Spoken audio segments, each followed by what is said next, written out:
Bonjour, nous sommes en 2019 dans le site de l'Institut Docteur Angélique. Nous sommes dans la série de vidéos consacrées aux vies de saints, aussi bien des saints de l'Ancien Testament, ou du moins des justes, que tout au long de l'histoire de l'Église. On peut se demander pourquoi est-ce que dans un institut privé de philosophie et de théologie sur Internet, on intègre ainsi des vies de saints. Tout simplement parce que c'est sans doute l'un des sommets de la théologie, de voir comment, chez des personnes que l'Église ou l'Écriture donne comme modèle, eh bien le salut s'est incarné, dans ce que nous voyons de leur vie terrestre en tout cas. En effet, à chaque période, des petits êtres humains ont été présents sur Terre et, je dirais, avec la révélation qu'ils avaient reçue au moment de leur vie, eh bien, ils ont essayé de l'incarner au mieux qu'ils pouvaient, avant la venue de Jésus et après la venue de Jésus. Et je voudrais traiter dans cette vidéo de la vie d'un grand saint, un de ces saints, je dirais du 19e siècle, dont la vie est tellement connue et a eu un tel impact qu'on ne peut pas faire comme ça simplement une petite heure de vidéo. Il faudrait énormément de temps pour raconter tout. On pourrait les multiplier. Je crois que sur Saint Jean Bosco, s'il y avait une dizaine de vidéos, ça serait encore insuffisant pour raconter tout ce qu'il a, je dirais, enseigné par sa vie, mais aussi par son don de prophétie. Parce que Saint Jean Bosco avait des rêves, toute sa vie, des rêves précis, qui marquent encore notre époque, qui servent encore notre époque, comme par exemple, je le raconterai au long de cette vidéo, le rêve sur les 3 blancheurs face à la crise à venir de l'Église. Mais avant de raconter son enfance, je voudrais situer un petit peu l'entièreté de sa vie. C'est donc le 19e siècle. Il naît en 1815. C'est l'année où Napoléon Bonaparte quitte pour toujours le pouvoir en France. C'est donc l'époque moderne. Il y a eu la Révolution française quelque temps. Nous sommes certes en Italie, mais ça a eu une influence sur toute l'Europe et en particulier sur toutes les conquêtes de Napoléon, dont l'Italie. Alors que, avant la Révolution française, partout, dans tous les royaumes, on estime que le pouvoir est délégué par Dieu à travers des souverains, la plupart du temps, je dirais, de père en fils aîné, mais quelquefois aussi des souverains élus. Eh bien, à partir de la Révolution française se répand dans l'Europe l'idée que le pouvoir doit venir du peuple. Et en conséquence, ce développement va peu à peu donner l'idée que le peuple est d'abord souverain, mais aussi la nation. Et donc, l'amour de son pays, l'amour de sa culture, va peu à peu grandir au cours du XIXe siècle. C'est ce qu'on appelle la montée des nationalismes. Eh bien, Saint Jean Bosco, il est dans cette période-là. Certes, tout cela va déboucher sur la guerre 14 et la guerre 39-45 que lui ne va pas connaître, il meurt au XIXe siècle, mais tout de même, ce qu'il va connaître directement, c'est cette espèce de révolution italienne qui ne veut plus être divisée en plein de royaumes, qui veut s'unifier. Peut-être autour d'un roi, peut-être d'autres disent-ils autour d'une république, mais l'essentiel c'est qu'elle veut s'unifier. Et il y a un royaume qui empêche cette unification, c'est le royaume pontifical, à savoir ce royaume au centre de l'Italie qui tient la ville de Rome, qui est donc une gêne. Saint Jean Bosco va être au cœur des événements, puisque, étant très connu déjà qu'on va se faire la Révolution en 1870, eh bien, il va devoir conseiller le pape Pie IX, qu'il a subi, qu'il apprend véritablement de manière bouleversante, puisque les États de l'Église avaient été fondés justement pour permettre au pape d'avoir une autonomie politique qui leur permettait, pensait-il, d'avoir une autonomie de parole. Mais son époque, à Jean Bosco, c'est aussi celui de la révolution industrielle. Ça veut dire qu'on invente de plus en plus de techniques, et en particulier la machine à vapeur, et d'autres machines du même genre. Ce qui fait que l'agriculture dans les campagnes, eh bien, elle est de plus en plus mécanisée. Donc de la main-d'œuvre se libère, qui lui permet d'arriver vers des villes, et dont une ville comme Turin, dont Saint Jean Bosco va être, je dirais, l'apôtre. Donc des tas de gens, des pauvres souvent, parce qu'il n'y a pas de loi sociale.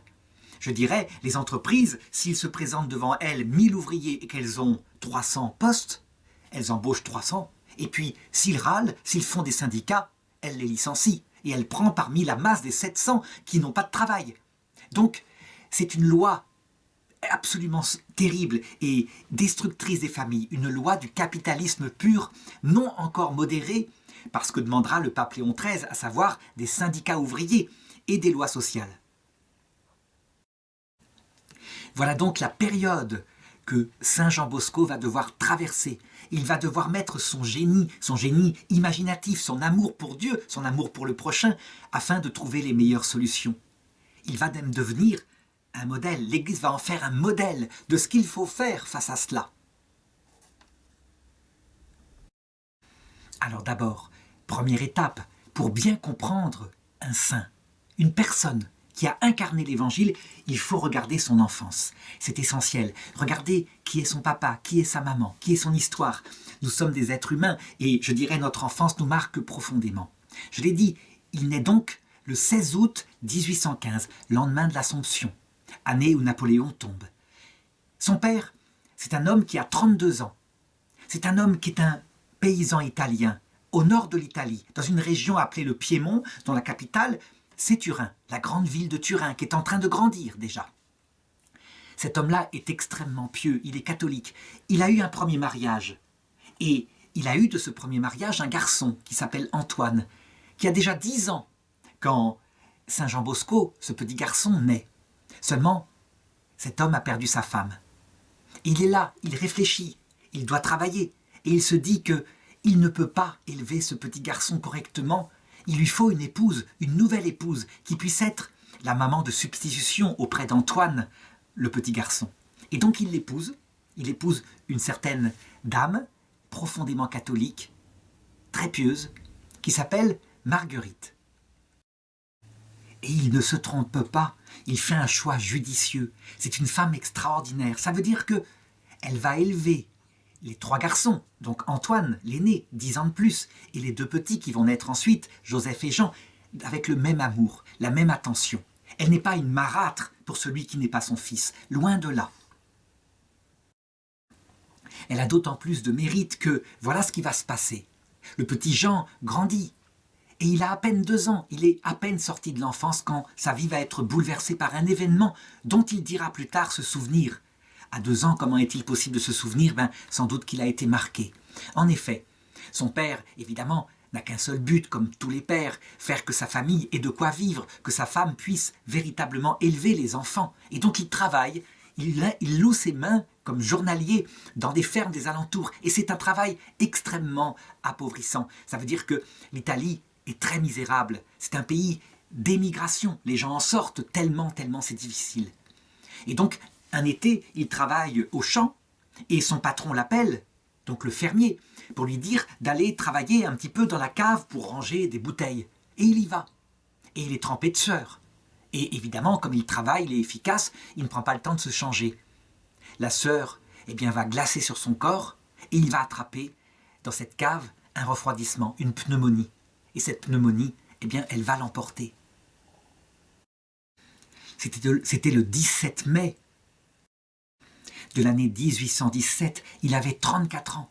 Et évidemment, sa grande inquiétude, c'était de laisser ainsi sa femme, sa jeune femme qu'il venait d'épouser avec 3 enfants. Et son dernier mot va être de lui dire « Ayons confiance en Dieu, quoi qu'il arrive. » On peut être certain que, passé dans l'autre monde, il ne va avoir de cesse que de protéger sa femme, ses 3 enfants qui sont encore sur terre. C'est un bouleversement, mais telle était la vie des pauvres gens, nos ancêtres, à cette époque où il n'y a pas de médecine. Aujourd'hui, une pneumonie, ça serait évidemment soigné, mais à l'époque, on en mourait. Jean Bosco racontera plus tard qu'on essayait de lui expliquer que son papa n'était plus là, mais lui, il était très volontaire déjà, et il ne voulait pas quitter sa chambre. Il disait « Tant que mon papa sera là, je ne sortirai pas de la chambre ». Et sa maman essayait de lui expliquer, de lui dire « Tu sais, tu n'as plus de papa sur terre ». On se demande souvent si, à l'âge de 2 ans, on peut comme ça parler et expliquer aux enfants que le corps est là, mais l'âme est partie. Eh bien oui, on peut, et il finit par le comprendre. Et c'est ainsi que Marguerite, cette maman courage, cette maman de un peu plus de 20 ans va prendre en main non seulement les pauvres biens que lui a laissés son mari, mais ses 3 enfants. Et elle va le faire en jouant le rôle de père et de mère. Elle va le faire avec tout son courage. D'abord, elle prend en main les revenus. Il faut travailler, il faut ramener de l'argent, il faut que les enfants puissent vraiment avoir de quoi manger. Le petit garçon, Antoine, qui a maintenant 12 ans, eh bien lui aussi, il prend en main les choses, il se considère comme le père de la famille, et il va avoir tendance à être un père un peu rude. Ça veut dire il est très matérialiste, dans ce sens que, pour lui, l'essentiel, c'est de s'en sortir matériellement.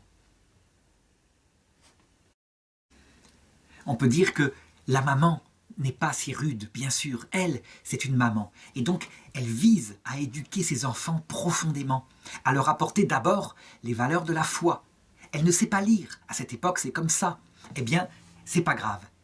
Elle a des livres sur lesquels il y a des images et elle passe les veillées à expliquer aux enfants le sens et les histoires qui sont racontées par les images, parce qu'elle a une excellente mémoire. Et ça, Jean Bosco s'en souviendra. Il a appris le Christ sur les genoux de sa mère. Évidemment, il ne faut pas croire que Jean et son frère Joseph sont des saints, comme ça, dès le départ. Bien au contraire, ce sont des petits garçons qui n'ont pas de père, dont la mère joue, comme elle le peut, les 2 rôles, le rôle de l'amour et le rôle de l'autorité. Si bien que, eh bien, ils vivent dans la nature, ils courent, ils vont jouer avec les autres enfants du village, et c'est bien normal. Un jour, par exemple, le petit Jean revient d'aller jouer avec des camarades avec les vêtements tout déchirés. Il y a eu manifestement une bagarre, et ces vêtements, eh bien, ça coûte cher. Si bien que la maman décide qu'elle n'ira plus jouer avec eux, que ce sont des mauvaises fréquentations. Elle le sait à quel point les mauvaises fréquentations peuvent avoir une mauvaise influence sur les enfants. Eh bien, le petit Jean va la supplier en lui disant « Non maman, laisse-moi y retourner. Quand je suis là, ils arrêtent de se battre et ils arrêtent de dire des vilains mots, des tas de mots contre Dieu. » Et ça, c'est un talent qui va apparaître chez lui très tôt. Ça veut dire qu'il a à peine 5 ans, il va jouer avec les autres. Et ce sont des jeux évidemment de leur âge, c'est-à-dire des jeux physiques où on se bat, on joue à l'épée, tout ce qu'on peut imaginer. Quand ça tourne mal, qu'il y a des bagarres, et que éventuellement d'autres de ses enfants vont aller très loin dans les insultes, alors il dit « Arrêtez-vous, je vais vous raconter une histoire ». Et il s'installe et il se met à leur raconter les histoires que sa mère leur a racontées, mais en y mettant sa propre imagination, son propre talent, si bien qu'ils peuvent rester des heures à l'écouter, alors qu'il est tout petit. Il présente donc tout petit une imagination fertile, non pas pour inventer, mais pour, je dirais, visualiser ce qu'il raconte. Et ça, c'est un talent qui ne le quittera jamais, qui expliquera d'ailleurs l'immense attraction qu'il exercera sur les jeunes beaucoup plus tard. Et ce ne sera pas son seul talent. Autre chose, il observe sa maman, il observe ses efforts, sa pauvreté, il n'est pas du tout indifférent à ça. Et il la voit malgré tout qui fait la charité quand c'est nécessaire. Par exemple, un pauvre passe, elle a à peine de quoi nourrir ses 3 enfants, c'est une veuve. Eh bien, elle l'accueille, elle n'hésite pas et elle lui donne à manger. Jean Bosco, très vite, va essayer d'imiter sa maman. Par exemple, il y a un camarade qui est encore plus pauvre que lui. Et quand il vient jouer avec eux, il n'a qu'un petit bout de pain noir, comme tartine pour le midi. Et lui, il a du pain blanc, parce que sa maman, avec son énergie, eh bien, elle maintient le foyer quand même avec un certain niveau de vie. Qu'est-ce qu'il fait, Jean Bosco? Eh bien, tout simplement, il échange son pain blanc contre le pain noir, qui est un pain qui n'est pas bon, qui est très dur, en disant au garçon, en fait, grâce à toi, je peux manger du pain noir, j'aime tellement ça, j'en ai pas à la maison. Ce qui est une aberration, bien sûr. Donc, il a des bonnes dispositions, et sans doute à cause du fait qu'il a une bonne maman. Et puis, il fait des bêtises. Un jour, par exemple, eh bien, avec son frère, il joue dans la maison, ce qui est strictement interdit. Il y a des choses précieuses, ça peut se casser, il faut qu'ils aillent jouer dehors. N'empêche que la maman est partie, joue dans la maison, et en jouant, il renverse une cruche qui est remplie d'huile. Et l'huile, à cette époque-là, c'est un bien précieux qui coûte très cher. Non seulement elle tombe par terre, elle se répand, donc elle n'est pas récupérable, mais en plus, c'est des dégâts terribles, parce que comment nettoyer de l'huile? On ne sait pas quand il n'y a pas de savon comme ça, comme maintenant. Et donc il fait ce qu'il peut. il essaye de nettoyer du mieux qu'il peut. Mais il sait que quand la maman va revenir, ça va être pour lui sa fête. Il le sait. Ça, je voudrais en parler. À cette époque-là, l'éducation des enfants, elle passe par les châtiments corporels. C'est comme ça. On voudrait à notre époque interdire complètement la fessée, par exemple. En réalité, quand elle est exagérée, quand elle, je dirais, elle n'est pas contrôlée, elle est évidemment négative, mais quand elle vient d'une juste sanction parce que on a désobéi, elle peut être tout à fait bien ressentie par les enfants et je dirais, elle leur met de l'intelligence dans la tête. Toujours est-il que le petit Jean, il se dit, je vais recevoir une correction. Et donc, qu'est-ce qu'il fait? Il décide de préparer la baguette avec laquelle il va être fouetté. Eh bien, la maman tarde à venir, donc lui, qu'est-ce qu'il fait pour s'occuper en attendant? Eh bien, il commence à la sculpter. Il la sculpte du mieux qu'il peut. Et il fait une si belle sculpture que quand la maman rentre, il va au-devant d'elle, il lui explique ce qu'il a fait en toute franchise et il lui donne la baguette avec ses magnifiques sculptures. La maman, là, va véritablement lui pardonner en disant « un accident peut arriver » et donc ne va pas lui donner la correction en question.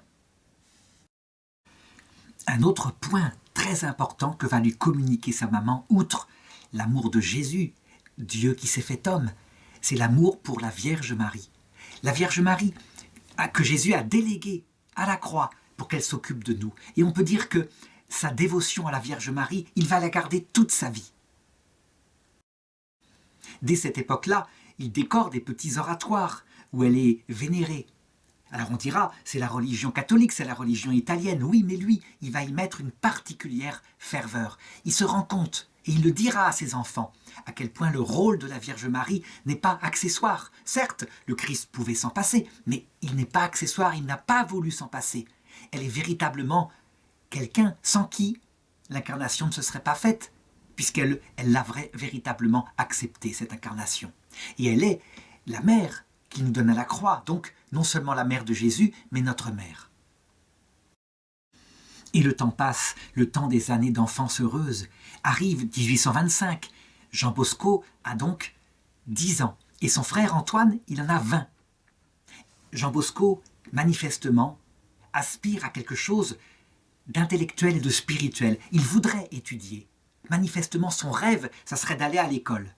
Mais son frère, qui voit à quel point sa mère, ou la mère, puisque ce n'est pas sa mère, c'est sa belle-mère, s'épuise pour travailler, il a une idée, c'est que bientôt, il pourra travailler et il devra aller lui-même participer à l'argent qu'on doit gagner pour la maison.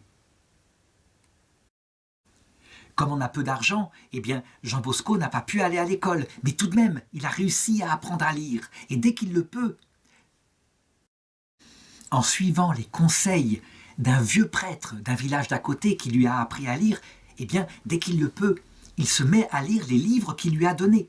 Il a par exemple l'occasion de garder les vaches, comme font les enfants à cette période-là. Alors il s'installe et il lit.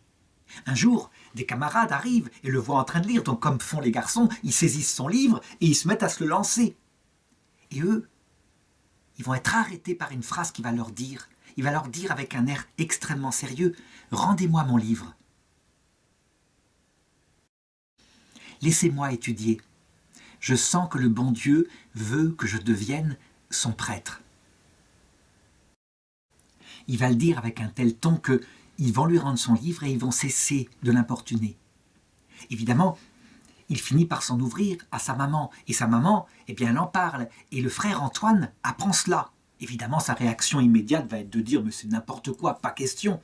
T'es pas fait pour ça. Tu vas travailler comme tout le monde, espèce de feignant. C'est comme ça qu'on s'en sort quand on est, je dirais, dans notre niveau social. Qu'est-ce que c'est que ces idées que tu te mets dans la tête, devenir prêtre? Mais ça va pas. » La maman, elle a écouté ce désir et elle l'a gardé dans son cœur. Et toujours est-il qu'elle le prend au sérieux, tout en sachant que ce n'est qu'un enfant, et elle le prépare à sa première communion, et aussi à sa première confession. Elle lui donne des conseils de vie, qui vont le marquer d'ailleurs pour le reste de sa vie. Et c'est ainsi qu'à 11 ans, il est admis à faire sa première communion. C'est un grand jour pour lui, d'autant plus que, à partir de ce moment-là, commence à lui arriver des choses qui ne s'arrêteront plus. Ça veut dire qu'il se met à rêver. Et le premier rêve qu'il fait, eh bien, c'est un rêve étonnant, bizarre.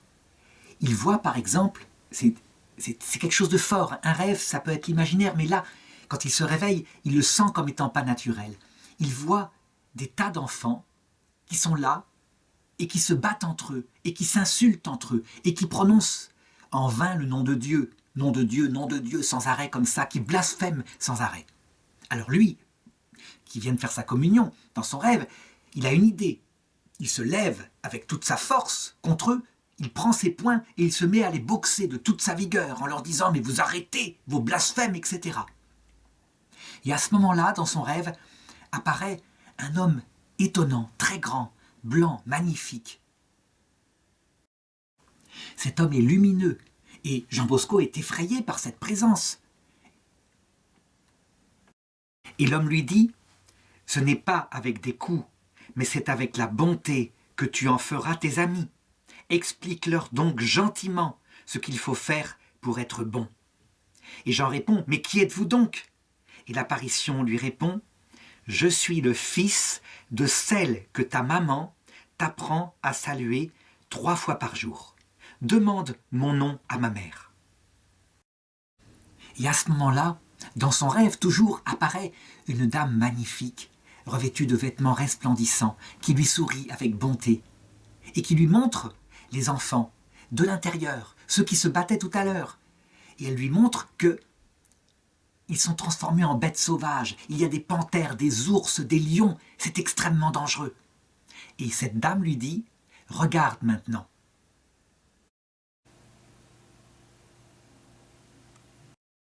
Regarde le miracle que je vais faire devant toi. Tu feras cela pour les enfants dont plus tard tu auras à t'occuper. Et là, il se tourne de nouveau vers les bêtes sauvages qu'ils viennent voir et elles se sont transformées en des agneaux, doux, paisibles, qui le regardent. Il se réveille, c'était donc un songe, et encore troublé par ce qu'il a vu, eh bien il en parle à table, devant ses 2 frères et devant sa mère. Et leur réaction va être ceci.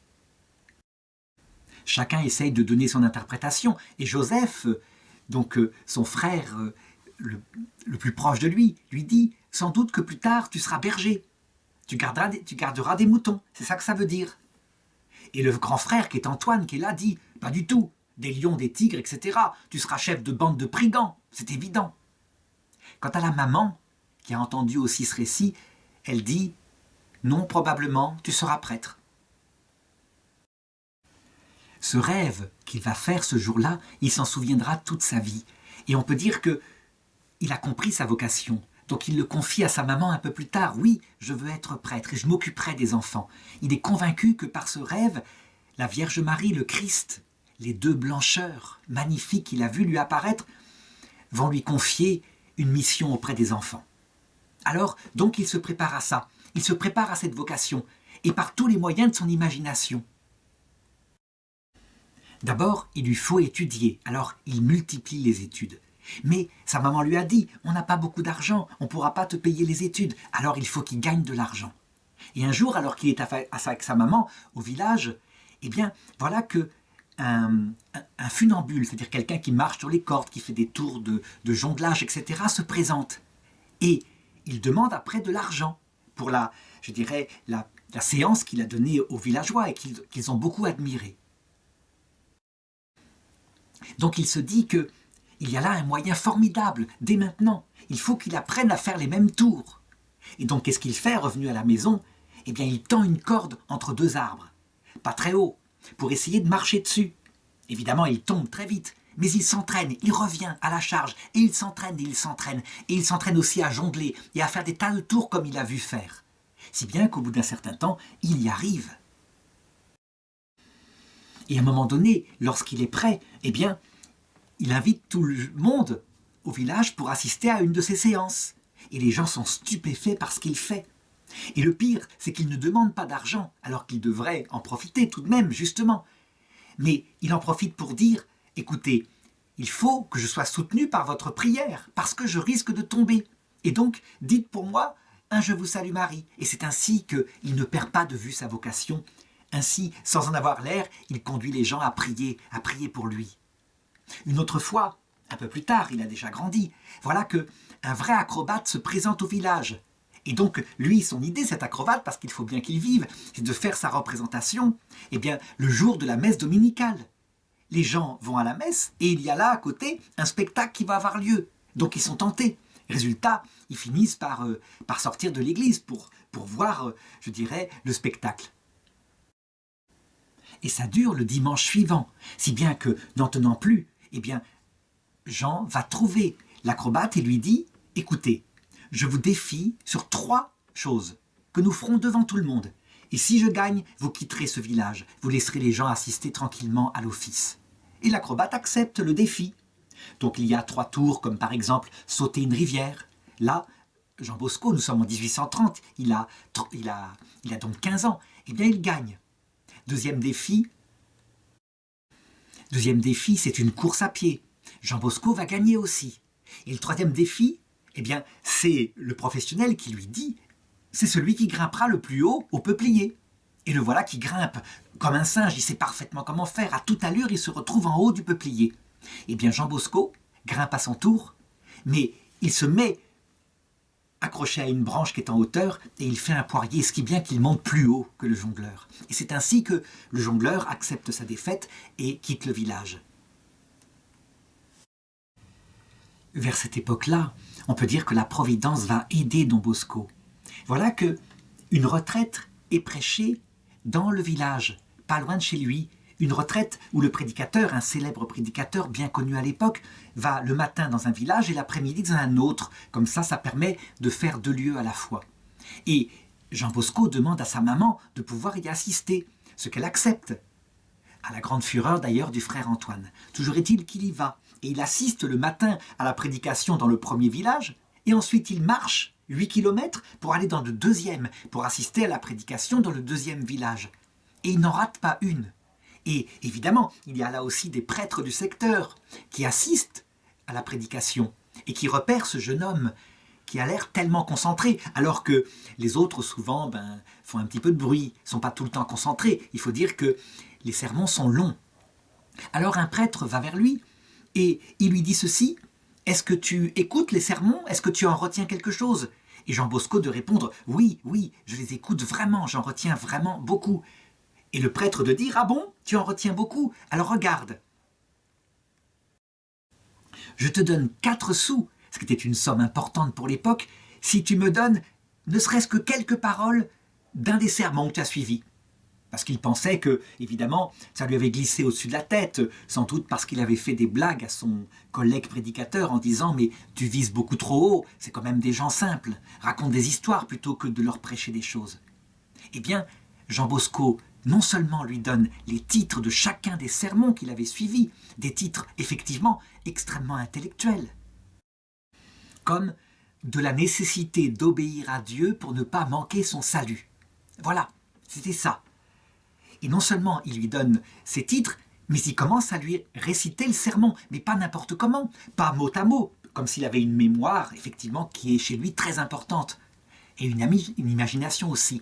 Mais il se met à le réciter avec ses mots propres, ça veut dire avec sa propre compréhension qu'il en a eue. Et le prêtre est tout ébahi, et il lui demande qui il est, d'où est-ce qu'il vient.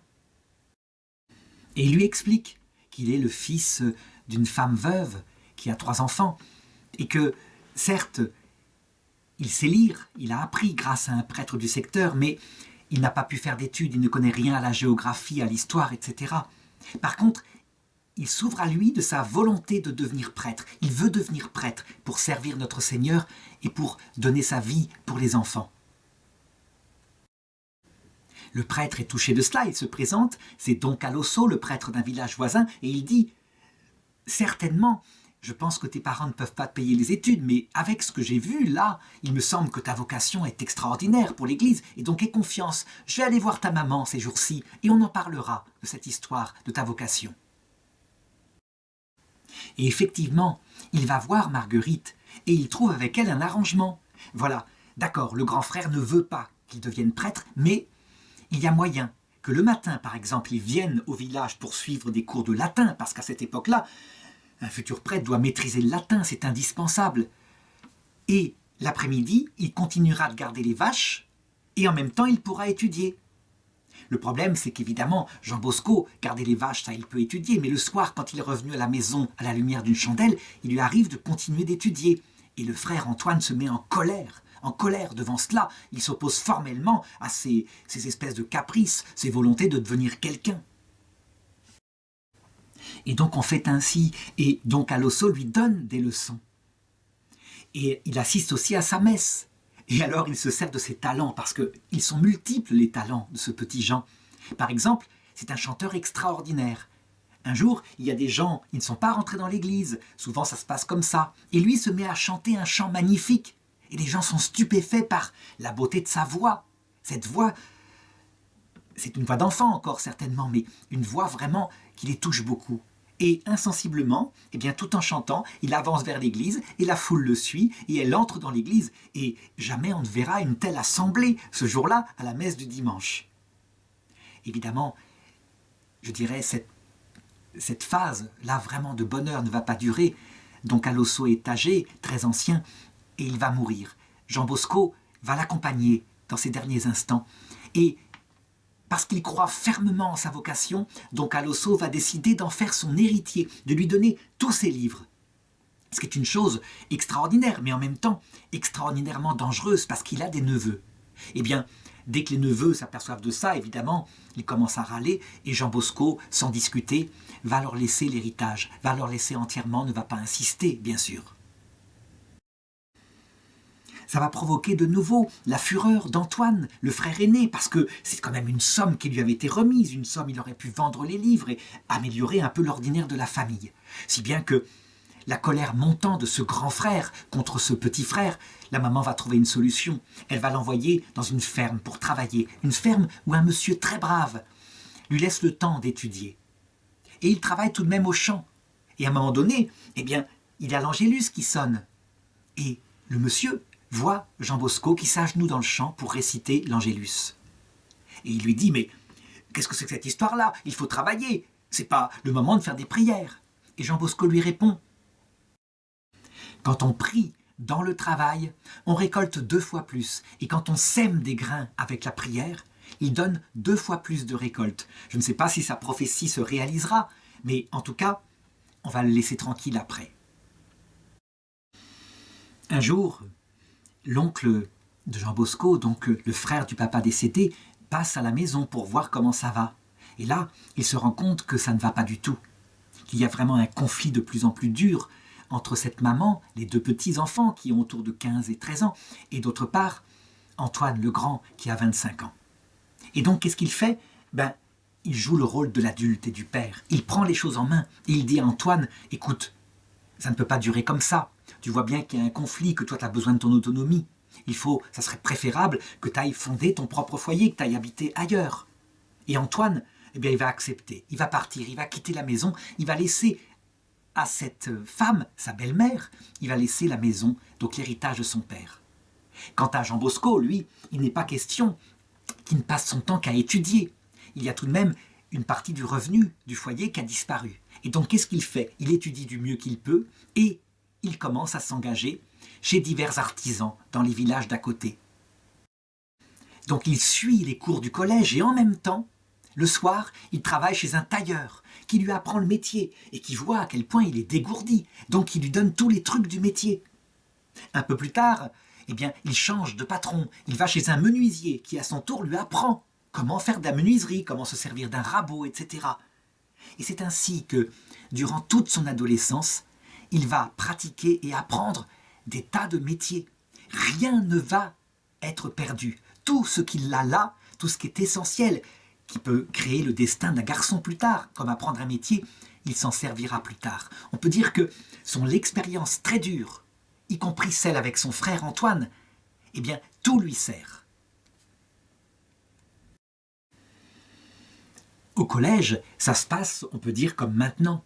D'abord, ce sont des collèges, évidemment, de garçons. Il n'y a pas de filles. Les filles n'ont pas accès aux études à cette époque-là. Et les garçons ne sont pas plus sages que les garçons de maintenant. Ça veut dire que quand le prof est absent, eh bien, il n'hésite pas. Et il peut y avoir des grands chahuts dans la classe auxquels Don Bosco participe.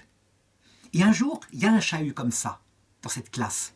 Et il repère un garçon qui s'appelle Comolo et qui lui ne participe pas au chahut, qui trouve ça même très agaçant, qui trouve qu'il y a là un manque de respect par rapport au professeur, qui est terrible. Évidemment, un des garçons qui fait le chahut, qui lance des chaises, etc., va vers lui, comment dirais-je, lui parle avec dureté et lui dit « Alors donc, tu es comme ça un bosseur, tu es un faillot, tu es quoi ?» et lui lance une grande gifle. Et l'autre de lui répondre « Tu es content maintenant, tu m'as donné une gifle, alors laisse-moi travailler. » Jean Bosco assiste à cette scène et surtout au pardon que Comolo va donner à ce garçon et il en est véritablement bouleversé. Lui, évidemment, il se serait servi de ses poings, il a le caractère pour ça, il ne se serait certainement pas laissé humilier ainsi par un garçon de son âge. Quand il voit son attitude, eh bien, il va vers lui, ce garçon très sérieux, et il en fait son ami. Et il découvre que Comolo, comme lui, n'a qu'une idée, c'est de devenir prêtre, de consacrer sa vie à Dieu après. Et donc ils vont devenir ensemble les meilleurs amis, en marchant et en se donnant une émulation pour mieux aimer Dieu et pour se comporter en chrétien par rapport à leurs camarades. C'est même à cette époque-là, parce qu'ils aspirent tous les deux à la vie éternelle. La foi de cette époque-là est une foi complète, elle est nourrie de l'espérance théologale. Eh bien, ils finissent par se promettre l'un à l'autre que le premier qui mourra, si Dieu le permet, permettra à l'autre d'avertir s'il est sauvé. Donc, par un rêve, par un songe, par une apparition, n'importe quoi, par un signe peut-être. Et ils rentrent ensuite tous les deux au séminaire. Et là, eh bien, ils se suivent dans leurs études. Et à un moment donné, la fin de l'année arrive et Jean Bosco dit à son camarade Comolo « à l'année prochaine » et l'autre de lui répondre « peut-être pas, peut-être que je ne serai plus là ». Jean Bosco ne comprend pas. Mais Comolo lui répond « je sens que Dieu m'appelle pour l'autre monde. Je ne sais pas pourquoi, mais je le sens ». Toujours est-il que quelque temps plus tard, effectivement, alors qu'ils sont à table, Comolo a un malaise et il tombe par terre. On le porte dans son lit. Il a une fièvre qui le brûle, on ne sait pas d'où elle vient, les médecins ne savent pas. Et voilà que le 2 avril, en 1834, donc Jean Bosco a 24 ans, Comolo meurt, alors que son ami le veille auprès de son lit. Et il accompagne ensuite son corps pour l'enterrement. Il en revient pensif et très triste, son ami est parti. Il rentre au séminaire, et voilà que, alors qu'il se couche, tout le monde entend dans le couloir un bruit énorme, comme des meubles qu'on roule. Et la porte s'ouvre, et dans une lumière, ils entendent une voix qui dit ceci « Bosco, je suis sauvé ».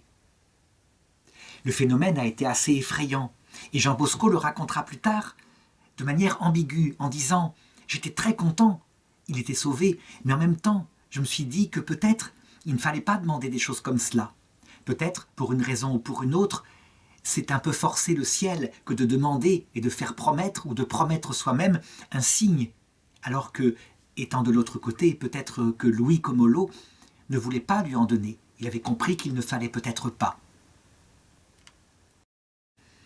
Et il expliquait, Jean Bosco, volontiers aux enfants, que la terre était une première étape, l'étape où Dieu, pour un certain temps, nous demande la foi, où Dieu se cache, et que de l'autre côté arrive une autre étape, où là tout nous est montré clairement, et qu'il ne faut pas confondre les deux étapes. Sans doute, à cette époque où le spiritisme est tellement à la mode, cet enseignement de Don Bosco était-il nécessaire?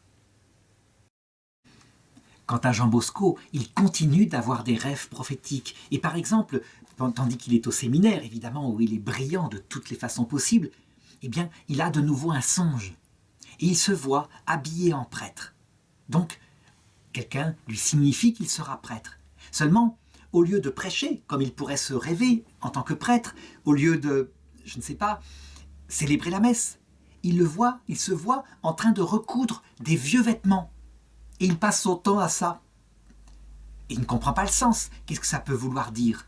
Eh bien, il raconte son rêve à un camarade, et ce camarade lui dit, eh bien, probablement, que tu n'iras pas là où il y a des beaux vêtements chez les riches, mais que Dieu t'enverra auprès des plus pauvres, de ceux qui ont besoin que tu recouses leur âme. Et c'était effectivement le sens profond que lui avait donné son camarade. Il faut savoir que ces songes passe souvent effectivement par des symboles qui sont pas compliqués quelquefois, mais tout de même, il faut avoir une formation profondément spirituelle pour en comprendre le sens, pour comprendre que le vieux vêtement signifie ceux qui sont pauvres, ceux dont l'âme est déchirée, le fait qu'il les recouse, le fait qu'il répare les choses. L'interprétation des rêves catholiques, eh bien, Jean Bosco deviendra très vite quelqu'un qui sait le faire, qui sait interpréter ses propres rêves, comme je le raconterai par la suite. Et donc, le 5 juin 1841, donc à l'âge de 26 ans, Don Bosco est ordonné prêtre. Et il peut donner pour la première fois la communion à sa mère, avec toute la ferveur, évidemment, dont il est possible. Mais cette mère, qui a les pieds sur terre, qui l'a toujours montré et qui a la tête au ciel, eh bien, voilà la première parole qu'elle va lui dire. Un prêtre fait surtout du bien par son sacrifice. Souviens-toi de ce que je te dis, mon fils. Commencer à dire la messe, c'est commencer à souffrir. Tu t'en apercevras bientôt. Évidemment, une fois ordonné prêtre, il faut maintenant qu'il trouve un service d'église. Il est fait pour cela. Et donc certains lui conseillent de par exemple se proposer pour être précepteur dans une famille, s'occuper de quelques enfants. Il aime tellement les enfants, il sera un excellent éducateur. Et d'autres l'appellent à devenir vicaire d'une paroisse. Pourquoi pas? Il fera un excellent prêtre de paroisse. Il prend conseil auprès de prêtres plus âgés, et un prêtre finit par lui conseiller ceci. Moi, je te conseille de ne pas aller directement comme ça vers tel ou tel apostolat, mais de continuer tes études, de te former et en même temps de regarder, d'observer ce que te dira la Providence. Et ainsi, l'apostolat qui est pour toi finira par surgir. Il a de l'expérience, ce saint prêtre qui le conseille. En effet, laisser comme ça un jeune homme de 26 ans se retrouver tout seul dans une paroisse sans aucune expérience, c'est un risque. Est-ce qu'il va s'en sortir? Il vaut mieux être en communauté de prêtres, s'aider, se soutenir les uns les autres et surtout fortifier sa spiritualité. Eh bien, l'endroit où il va lui conseiller d'aller, c'est une petite communauté autour de la spiritualité de Saint François de Sales. Saint François de Sales, c'est l'évêque de Genève, cet évêque qui, au XVIe siècle, a réussi à ramener à l'Église catholique par une prédication à la fois intelligente et pleine de douceur une grande partie des calvinistes de la cité de Calvin. Eh bien, Jean Bosco va donc se mettre à l'école de Saint François de Sales, préférer l'argumentation et la charité au combat violent, au combat théologique, aux polémiques, si on peut dire.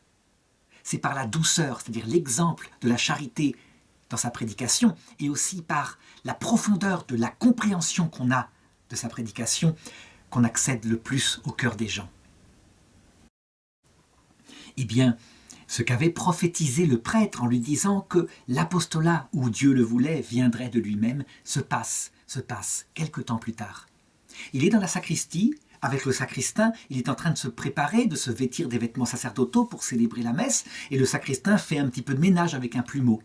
Et voilà que tout d'un coup, se présente à la porte de la sacristie un galopin, un petit garçon, habillé de loques. Et le sacristain qui le voit se met en colère en disant « Tu es venu encore pour voler, c'est ça, tu profites pour rentrer en espérant qu'il n'y a personne pour voler quelques biens. » Et il le poursuit et lui donne des grands coups de plumeau. Et Jean Bosco assiste à la scène. Et quand le sacristain revient, il lui dit « Mais pourquoi l'avez-vous chassé? Essayez de le retrouver, faites-le venir. Moi je ne veux pas le chasser, au contraire, je veux pouvoir l'aider, il a certainement besoin d'aide. »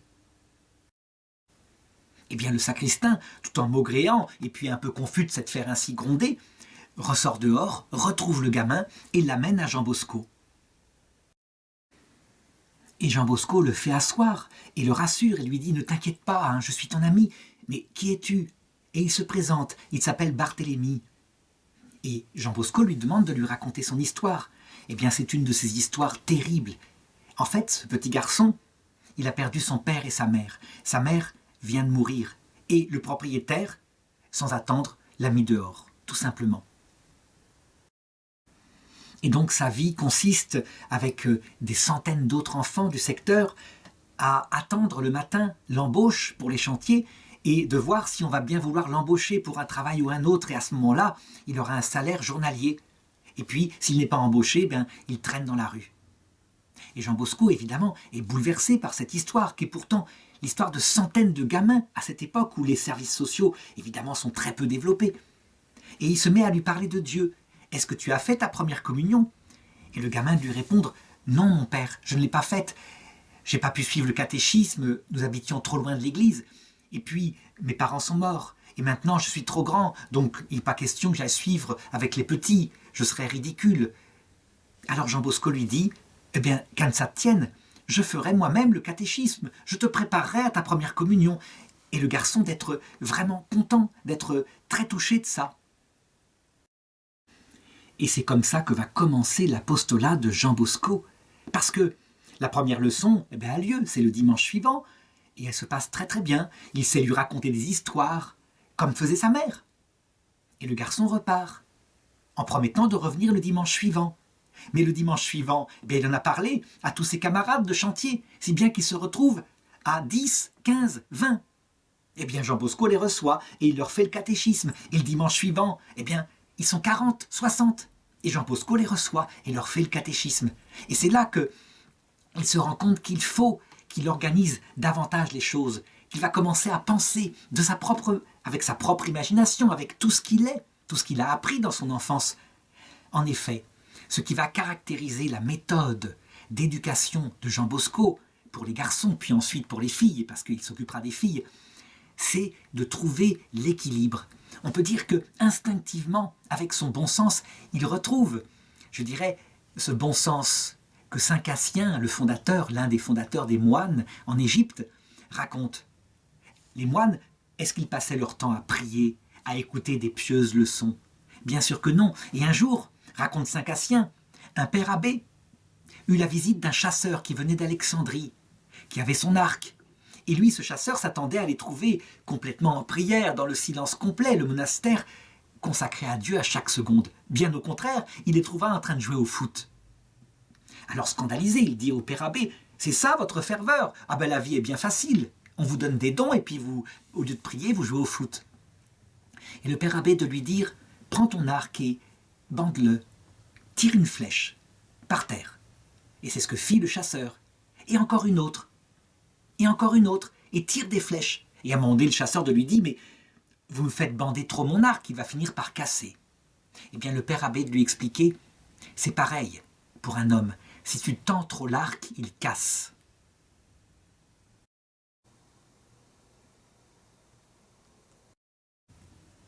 Et donc, Jean Bosco va trouver peu à peu le moyen d'équilibrer tout ce qu'il donne comme après-midi aux garçons le dimanche.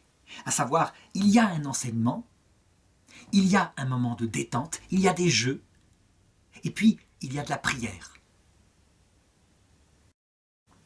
On nourrit l'intelligence, on nourrit la foi, on nourrit la charité par le cœur à cœur avec Dieu, et puis il y a des jeux pour que le corps puisse vraiment, je dirais, ne pas se fatiguer, ne pas entrer en excès par rapport aux activités qui sont intellectuelles.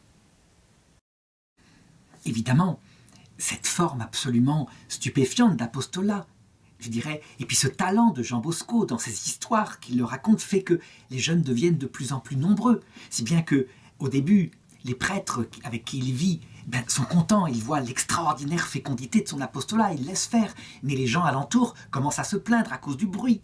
Et donc la maison elle-même devient trop petite pour recevoir ces groupes immenses quand il pleut par exemple, et qu'il les enseigne. Que faire ?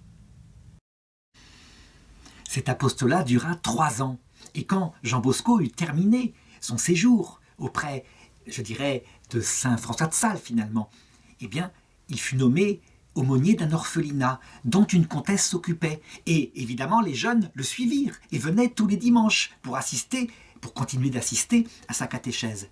Alors, la brave marquise lui donna un local et les jardins aux alentours pour qu'il puisse s'ébattre après avoir reçu l'enseignement.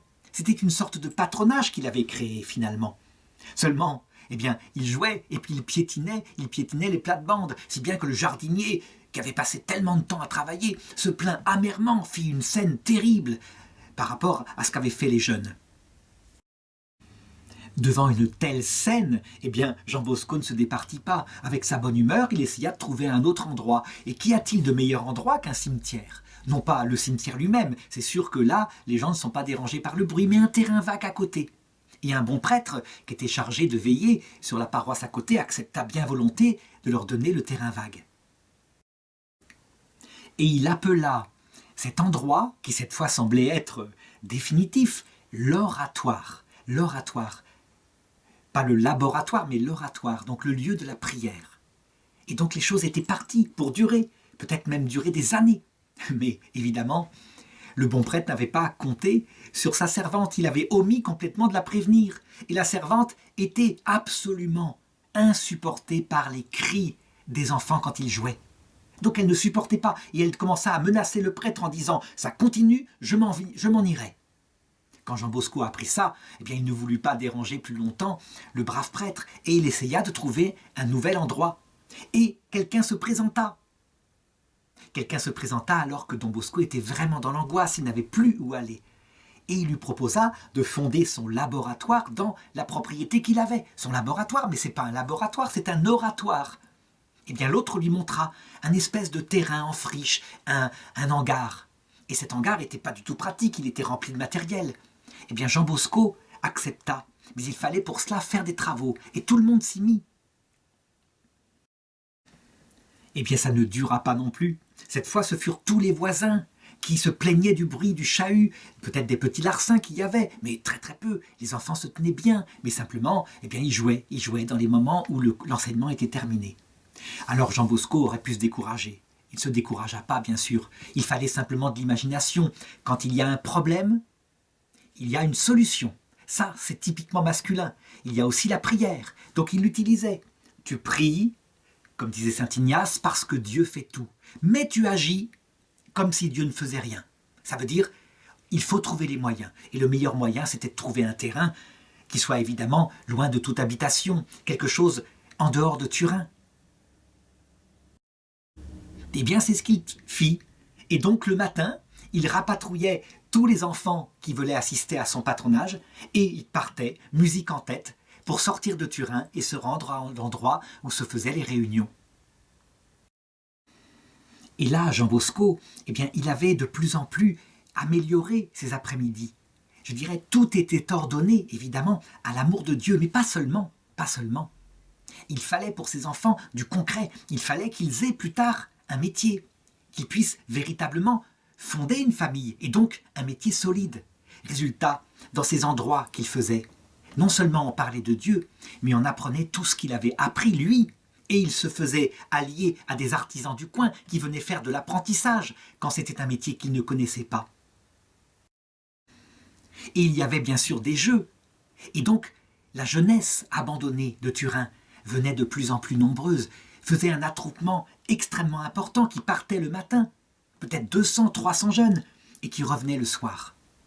C'était évidemment une période difficile au point de vue politique, je l'ai dit. Nous sommes proches des années 1850. En France, il y a eu une révolution en 1848, encore une fois, et ça a eu beaucoup d'influence en Italie. Il y a des tas de mouvements politiques qui sont séditieux, qui voudraient, je dirais, la réunification de l'Italie. C'est quelque chose qui travaille, ce peuple-là.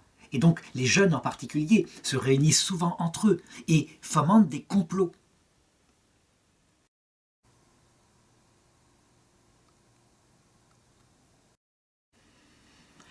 On informa, la police informa le gouverneur de Turin, qui était à l'époque le marquis de Cavour. Cavour, ça va être un nom célèbre un peu plus tard. Il participera à l'unification de l'Italie. N'empêche que lui, il convoque Don Bosco et il le met en garde. Il lui dit « Vous allez dissoudre maintenant votre bande d'émeutiers. C'est terminé, c'est trop dangereux. Il y a trop de risques révolutionnaires. » Et Jean Bosco de prendre leur défense du mieux qu'il le peut en disant « Mais ce ne sont pas des révolutionnaires, nous ne faisons absolument pas de politique. Nous parlons de Dieu et je leur apprends un métier. Si jamais vous empêchez de faire cela, c'est là que vous risquez d'avoir des émeutes, parce que ces jeunes-là, désœuvrés, ils iront où à votre avis ?» Eh bien, le marquis de Cavour se laisse convaincre.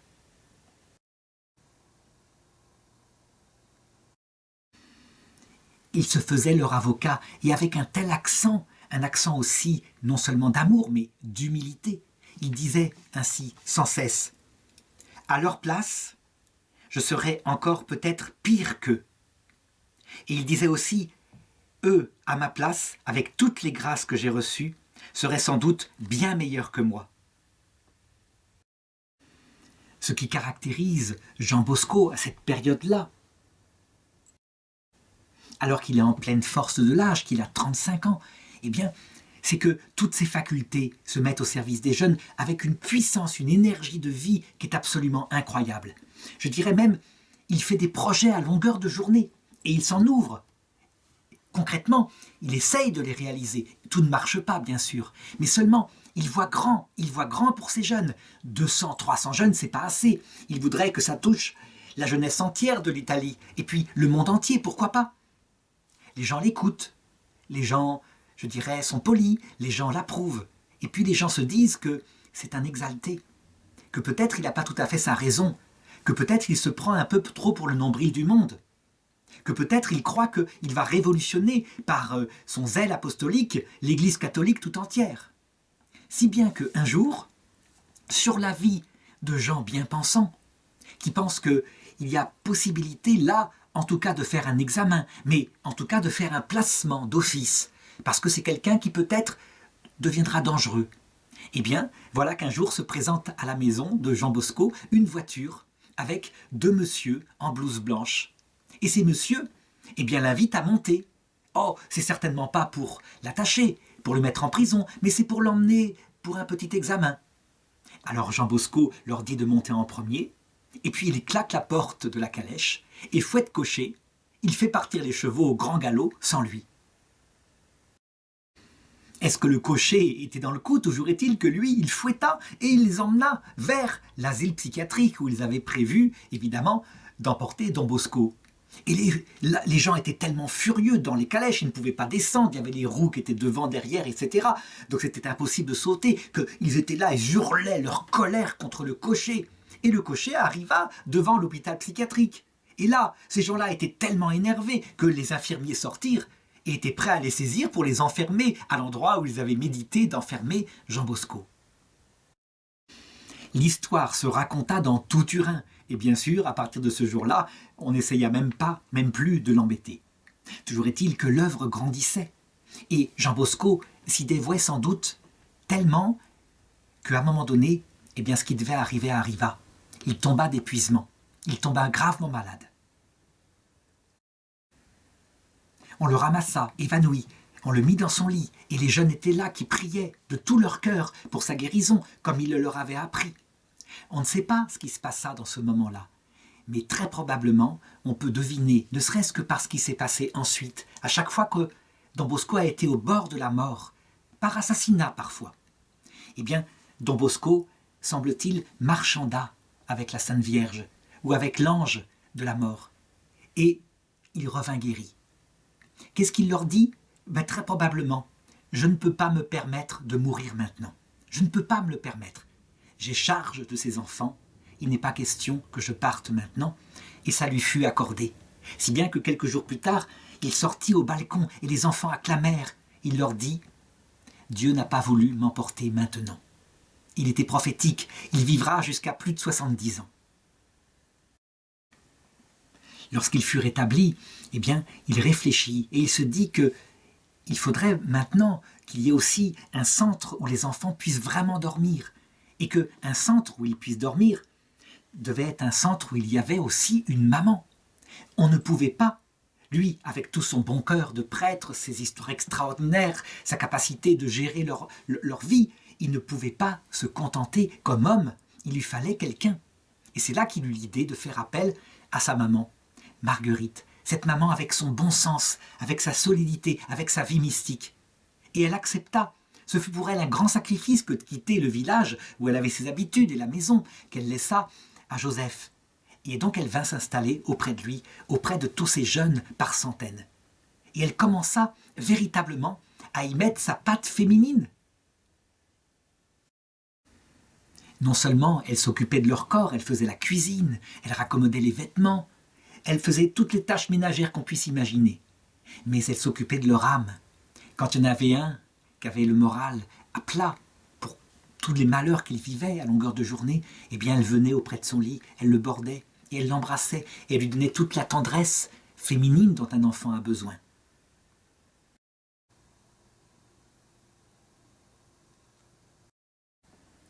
C'est quelque chose de très important, quelque chose d'ailleurs que spirituellement, les protestants ont tendance à ne pas comprendre. Comment se fait-il que Jésus, à la croix, ne se contente pas lui-même de tout accomplir, mais qu'il nous donne? C'est le premier acte qu'il fait, sa mère. Il donne à sa mère, aux disciples qu'il aimait, c'est-à-dire à nous. Comment se fait-il qu'il nous donne une mère spirituelle? Eh bien parce que la grâce suit la nature, et qu'il ne saurait être question que dans toute notre vie, notre croissance qui nous emmène vers la vie éternelle, il y ait un homme seul, Jésus, même si c'est Dieu fait homme, qui s'occupe de nous. Il faut aussi ce pôle féminin, et c'est Marie qui joue ce rôle, c'est essentiel. Eh bien, Jean Bosco, très concrètement, non seulement par la prière, il les centrait vers Jésus et Marie, mais par la présence de sa maman, eh bien, il leur donnait cette tendresse palpable que peut donner une femme bien vivante, là, présente au milieu d'eux. Alors attention, il ne faut pas croire que Jean Bosco réussit tout, que les loups deviennent tous des agneaux. Ça marche pas toujours, en tout cas pas toujours tout de suite. Par exemple, cette histoire que je voudrais raconter. Un jour, Jean Bosco se promène dans la rue. Évidemment, il est seul, il est assez tard le soir, et donc c'est une proie facile. Toujours est-il que 3 vauriens s'approchent de lui, sortent des couteaux et lui disent « Donne-nous maintenant ton argent, tout ce que tu as ». Et Jean Bosco, loin de se laisser faire, se met à discuter avec eux, en leur disant « Mais pourquoi faites-vous ça ?» Et il leur raconte que c'est pas là pour discuter, « Curé, donne-nous ton argent ». Et à force de discuter avec eux, eh bien il finit par les convaincre de rentrer leurs couteaux et de venir au moins passer la nuit dans l'oratoire où il reçoit d'autres jeunes. Et eux, ils acceptent. Et la maman leur prépare un repas et leur prépare un lit bien propre avec des draps tout neufs et des couvertures. Et bien le lendemain matin, lorsque tout le monde se réveille, les 3 vauriens ont filé en emportant les draps, les couvertures pour les vendre. Voilà, on le voit, tout ne marche pas tout de suite. Toujours est-il que maintenant qu'il y avait une vraie maison où on pouvait vraiment loger des jeunes, eh bien, des jeunes commencèrent à arriver. Le premier d'entre eux, ce fut un petit maçon que Jean Bosco récolta. Il était trempé, il n'avait pas d'endroit où passer la nuit, il pleuvait à verse. Eh bien, il l'apporta à sa maman Marguerite et ils le logèrent cette nuit-là dans l'oratoire en l'invitant à y rester. Et peu à peu, la maison fut remplie entièrement de pensionnaires qui logeaient. Et la maman faisait la cuisine pour tout le monde. Et les gens donnaient pour qu'il puisse s'occuper de ces pauvres. Et le dimanche, il continuait son patronage avec les leçons de catéchisme, avec les jeux, etc. Il se rendit compte qu'il manquait quelque chose à son œuvre. Certains de ses enfants savaient lire, mais d'autres non. Toujours est-il que quand ils savaient lire, eh bien, ils lisaient n'importe quoi. Comme c'est souvent le cas dans ces périodes-là, à l'adolescence, ils allaient vers des livres sales, des choses comme cela. Et donc, Jean Bosco se dit qu'il fallait une presse pour les jeunes, quelque chose qui soit adapté. Et donc, il se met à rédiger des textes, à faire des dessins, à publier des almanachs, tout ça pour la jeunesse de Turin. Et son apostolat marche, y compris par cette revue. Si bien que, aux alentours, il y a, je dirais, un groupe protestant avec un pasteur vaudois qui se donne à peu près aux mêmes œuvres et qui pense que l'Église catholique est une secte idolâtre avec ses statuts et qui donc se met à prêcher, qui s'est mise à prêcher depuis quelque temps dans la rue. Et dans cette secte protestante, un des jeunes de Jean Bosco a été recueilli. Le pasteur l'a aidé à l'occasion d'une maladie. Et Jean Bosco, quand il apprend ça, se dit « je vais aller le chercher maintenant et je vais le rapatrier à l'oratoire pour pouvoir m'occuper de lui ». Et donc il se présente auprès du pasteur vaudois. L'autre est très sec dans ses vêtements, avec cette spiritualité évangélique très dure par rapport aux catholiques. Il le considère presque comme un envoyé de Satan. Et quand Jean Bosco demande aux jeunes « Qui veux-tu suivre? Veux-tu rester avec le pasteur ou avec moi ?» Le jeune aussitôt dit « Mais avec vous, Don Bosco, je vais avec vous immédiatement. » Ce qui met le pasteur dans une grande colère. Parce que, sans doute, il n'a pas ce talent sur tous les points de vue que Jean Bosco a avec la jeunesse. Or, ce pasteur vaudois avait un caractère très ombrageux. Il s'appelait Amédée Bert. Et ce caractère, eh bien, il décida que parce que ce prêtre séduisait la jeunesse pour l'entraîner vers la perdition, il fallait s'en débarrasser, et s'en débarrasser par tous les moyens. Eh bien, il n'hésita pas, en parlant dans ses réunions, à dire qu'il fallait s'en débarrasser peut-être physiquement. Et c'est à partir de ce moment-là que commencèrent les premiers attentats contre Don Bosco. Des attentats donc dus à une secte protestante tenue par un pasteur rigoriste. Ça alla très loin, ce fut très dangereux. Par exemple, un jour, il était à l'oratoire en train de travailler avec les jeunes pour leur apprendre un métier, et une balle traversa le carreau et passa tout près de la tête de Jean Bosco. On lui avait tiré dessus. Mais Jean Bosco n'en inquiéta pas, il savait qu'il était sous la protection de Dieu. Une autre fois, on l'appela en urgence. Il devait venir administrer l'extrême-onction à un mourant. Et évidemment, il était prêtre, et donc il quitta aussitôt toutes ses occupations. Mais il était suivi par certains de ses garçons, parce qu'on se méfiait. Et Jean Bosco était tout sauf naïf. Ils arrivèrent dans la maison, et là, ceux qui l'attendaient lui dirent « Asseyez-vous, ce n'est pas pressé, avant d'aller administrer le sacrement, buvez un petit verre de vin. » Et Jean Bosco voyait à leur tête que ce vin était spécial. Toujours est-il que, qu'est-ce qu'il fit? Il dit, d'accord, on va boire de ce vin, et tenez, donnez-moi la bouteille. Et il en versa dans un autre verre, qu'il tendit à un des hommes qui était là. Et quand il vit l'air effrayé de l'homme qui était là, à l'idée que ce verre de vin était dans sa main et qu'il devait le boire, évidemment, il eut la confirmation. Ce vin était empoisonné, on voulait se débarrasser de lui. Et donc il cassa le verre par terre et il leur dit, pensez-vous obtenir la vie éternelle par de telles méthodes? On essaya aussi de le poignarder, une fois on l'attaqua. Et là, à partir de ce moment-là, Jean Bosco se défendit. Il avait une chaise, il s'en servit pour se protéger des coups qu'on voulait lui donner, et ça lui permit de s'enfuir. On a souvent dit qu'un prêtre ne pouvait pas se servir de la violence, qu'un prêtre, eh bien, il avait donné sa vie au Seigneur, et que donc, si le Seigneur permettait qu'elle lui soit prise, il devait finalement en faire le sacrifice. Pour Jean Bosco, il n'en était pas question, pour une raison précise. Il avait charge d'âme. On ne donne pas sa vie comme ça impunément quand on a charge d'âme. Un père de famille, et lui, il l'était, quelque part, spirituellement en tout cas pour tous ces jeunes, un père de famille a le devoir de vivre, et donc une légitime défense est possible. Eh bien, il se défendait.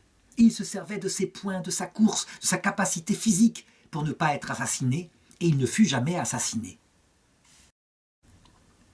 Il y eut plus tard des attentats bien plus dangereux, pas dus simplement à un pasteur vaudois perverti, mais dus, je dirais, aux républicains.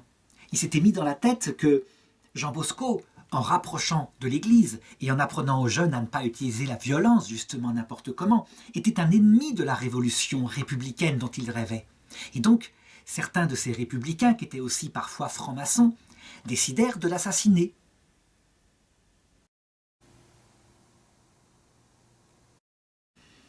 Pourquoi était-ce bien plus dangereux? Parce que le pasteur était peut-être arrêté par quelques scrupules de conscience tout de même au fond de son âme, tandis que quand c'est purement politique, rien n'arrête le meurtre.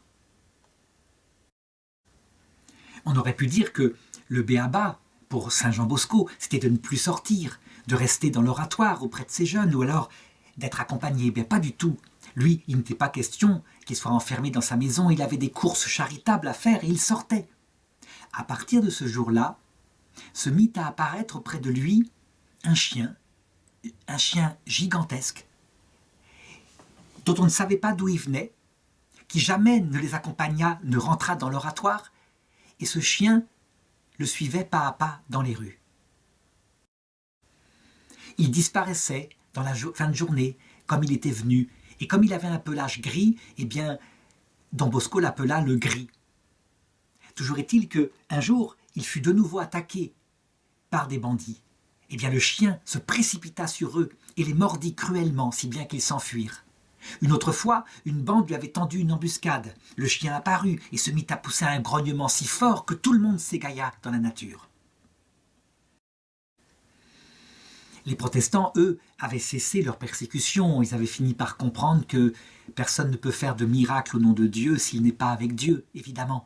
Mais en ce qui concernait les républicains, les attentats continuaient.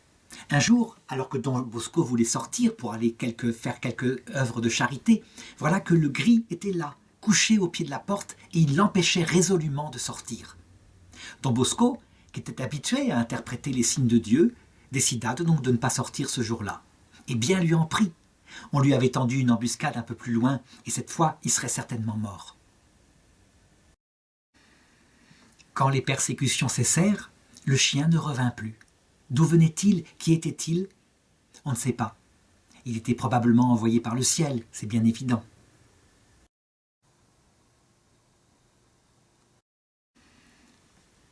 Don Bosco, évidemment, préparait ses jeunes à la vie. Et l'une des préparations les plus importantes qu'il faisait, c'était de les préparer au mariage. Lorsque un jeune avait rencontré une jeune fille, eh bien il les recevait tous les deux et il les préparait.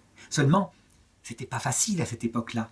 Et très souvent, ces jeunes, qui quelquefois avaient fait partie de bandes de voleurs, lorsqu'ils rencontraient celle qu'ils voulaient épouser, il leur fallait de l'argent, eh bien ils étaient tentés de reprendre leurs activités de vol. Et c'est ainsi que l'un des pensionnaires de Jean Bosco, un jeune, qui était amoureux d'une jeune fille, retomba dans ses vices de jadis et fut emprisonné. Quand il l'apprit par la jeune fille, qui était désolée et qui raconta tout à Don Bosco, eh bien, il décida de se rendre à cette prison. Et là, il constata que dans des conditions terribles, je dirais de promiscuité, de manque de moralité, ces jeunes étaient laissés à eux-mêmes et devenaient pires en sortant de prison que ce qu'ils étaient avant. Alors il décida d'aller auprès d'eux. Il y avait là un terrain d'apostolat formidable. Et donc, pour s'occuper de son agneau qui était en prison, il s'occupa de tous les loups qui étaient avec lui. Et il se mit à leur enseigner le catéchisme et à leur raconter ses histoires. Et je dirais, ça leur faisait non seulement une détente, mais profondément ça les marquait. Ils se mettaient à prier, ils découvraient le Christ. Et ce séjour était profitable. Un jour, il lui vint une idée saugrenue. Il se dit, c'est très bien, je leur donne tout cet enseignement, mais il leur manque, évidemment, des sorties, il leur manque de l'activité physique, comme je fais dans mon patronage. Et donc il eut l'idée de demander la permission aux autorités d'emporter un dimanche tous ces jeunes pour une sortie dans la nature, avec jeux, avec activités, avec pique-nique, etc. Lorsqu'il alla voir le gouverneur pour lui indiquer une telle idée, celui-ci se moqua de lui en disant « Mais ça va être une catastrophe, aucun d'eux ne va revenir. Pourquoi est-ce qu'ils reviendraient? La prison est un lieu difficile, ils ont l'occasion de s'échapper. » Et Don Bosco leur promit, il dit « Ils reviendront tous. Je m'y engage sur mon honneur, et si un d'entre eux s'enfuit, eh bien j'irai en prison à sa place. » Ce qui fit rire beaucoup, je dirais le gouverneur, qui finit par lui accorder cette chose-là, en se disant « Ben voilà, on verra un petit peu si Don Bosco a ce talent auprès de ces jeunes voyous. » C'est d'autant plus amusant pour le ministre Urbain Ratazzi, qui était quelque peu franc-maçon, que, je dirais, il pourrait raconter l'histoire de manière très amusante auprès de ses cercles de pensée. Et c'est ainsi qu'un beau matin, un dimanche, les portes de la prison s'ouvrirent et que tous les jeunes, suivant Don Bosco, partirent vers la campagne avec lui.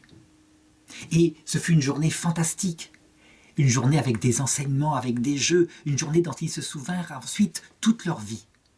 Et puis le soir vint, et ces jeunes étaient tellement enthousiastes qu'ils avaient cueilli dans les arbres des branches, et ils l'accompagnaient. Ils mettaient, je dirais, Don Bosco sur l'âne, un peu comme Jésus quand il rentrait en Jérusalem, et ils refaisaient la scène. Ils arrivèrent à la prison, et il manquait quelqu'un. Il manquait le jeune pour qui il était venu, celui qui était amoureux de la jeune fille. Et Don Bosco, lorsqu'on les compta, semblait confiant. L'autre disait « Il en manque un. Vous n'avez pas tenu votre parole. » Et Don Bosco disait « Attendez, attendez, il viendra. » Mais ce jeune, évidemment, il était allé voir sa fiancée, c'était tout à fait logique. Comment pouvait-il en être autrement? Et donc, un petit peu plus tard, ils arrivèrent tous les deux et il rentra dans la prison. Il n'en manquait donc pas un. Il avait réussi son pari. Les gardiens de prison, le gouverneur lui-même était sidéré. il se disait, mais quelle influence gigantesque il a auprès des jeunes. C'est peut-être même dangereux quelque part, quand on sait que c'est un curé tout de même. Eh bien, ce miracle, cette influence gigantesque qu'il avait sur les âmes, certainement aussi par ses charismes, mais aussi par son intelligence, par son bon sens, par le fait qu'il n'était pas question de manipuler ces jeunes, il en faisait des adultes, c'était un éducateur hors pair.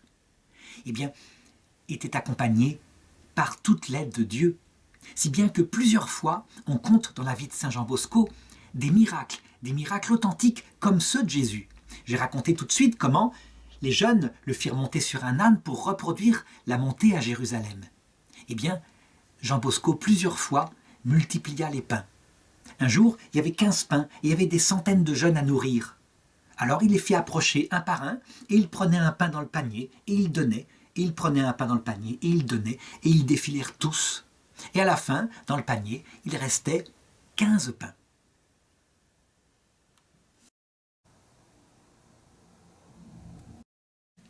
Je voudrais raconter le miracle le plus éclatant que fit Jean Bosco. Parmi ses petits pensionnaires, il avait un petit garçon qui s'appelait Charles. Un garçon joyeux, joueur, et qui faisait des bêtises comme les autres. Toujours est-il que, alors que Jean Bosco était en voyage, ce petit garçon tomba malade. Et ses parents, qui étaient dans le secteur, vinrent très vite pour l'aider, mais la maladie, on ne savait pas. On appela le médecin, on ne trouvait pas ce qu'il avait. Toujours est-il qu'il resta à délirer quelque temps, et il réclamait sans arrêt, comme dans une agonie, Don Bosco. Il fallait qu'il voie Don Bosco. Il voulait se confesser à Don Bosco. Et le soir, il mourut. Lorsque Jean Bosco rentra de son voyage, on le trouva déjà cousu dans le linceul. Le linceul était fermé. Et sa maman était là à côté qui pleurait. On lui raconta comment il avait réclamé sans cesse Jean Bosco. Alors Jean Bosco demanda qu'on ouvre le linceul. Et on l'ouvrit. Et il vit le visage du jeune qui dormait. Alors simplement il l'appela. « Charles, Charles, réveille-toi, réveille-toi, tu voulais me dire quelque chose ?» Et il se réveilla. Et il était là, et les gens étaient stupéfaits. Et il raconta. « Je voulais vous voir, Don Bosco. Je voulais vous voir pour me confesser d'un péché grave que je n'ai jamais osé confesser, et je ne pourrais confesser qu'à vous. Et vous savez, pendant que je suis mort, je suis descendu, et j'étais près de l'enfer. Mais une grande dame est arrivée, et elle m'a défendu. Le démon me réclamait, et elle a dit « Laisse-le tranquille, il n'est pas encore jugé. » Et c'est à ce moment-là que vous m'avez appelé, et que je me suis réveillé. Alors il put se confesser de ce grand péché qu'il avait sur la conscience. Il resta vivant. Don Bosco lui demanda « Est-ce que tu préfères retourner là où tu étais, ou est-ce que tu préfères vivre encore sur terre ?» Et le petit Charles répondit « Oh, tout de suite, je préfère retourner. Je préfère aller auprès de la dame que j'ai vue. » Et quelques heures plus tard, il mourut. Cette scène étonnante, je dirais, est presque le précurseur de ce que plus tard, bien plus tard, verra Sainte Faustine, à savoir la mort. La mort est un passage, et quand on prie toute sa vie la Sainte Vierge en disant « Priez pour nous, pauvres pécheurs, maintenant et à l'heure de notre mort », manifestement, il y a possibilité dans ce passage de la voir, d'être consolé par elle et d'obtenir le pardon de Dieu. À cette époque-là, il n'avait pas encore été révélé, comme à Sainte Faustine, que lorsque les personnes ne se réveillent pas, le Christ lui-même peut venir et servir de prêtre et de confesseur dans ce passage de la mort. Il n'empêche que là, il se réveilla et le Christ présent sur terre, à travers la présence de Jean Bosco, lui donna l'absolution de tout. C'est un point essentiel de la théologie, le passage de la mort à une certaine durée. Un point qui, à cette époque-là, sans doute à cause de la scolastique, donc de la pensée thomiste de saint Thomas d'Aquin, qui pensait la mort instantanée, et après c'est trop tard, eh bien, les gens n'avaient pas dans leur cœur, si bien que pesait sur eux la possibilité d'une damnation presque arbitraire, je dirais, pour un acte qui n'était pas un péché contre l'Esprit Saint. On sait maintenant que, comme le dit Jésus, c'est parce que la personne refuse consciemment, librement, jusque face à Jésus, le pardon de Dieu, qu'elle est conduite en enfer. Quant aux autres, il ne faut pas croire qu'elles vont au paradis comme cela. Tous les péchés doivent être purifiés dans le purgatoire. Mais le purgatoire, c'est tout de même pas l'enfer.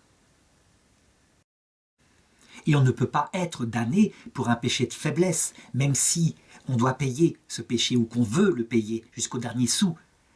Étant donné quand même, il faut le noter, que l'indulgence de Dieu évidemment nous libère de la nécessité de payer jusqu'au dernier sou.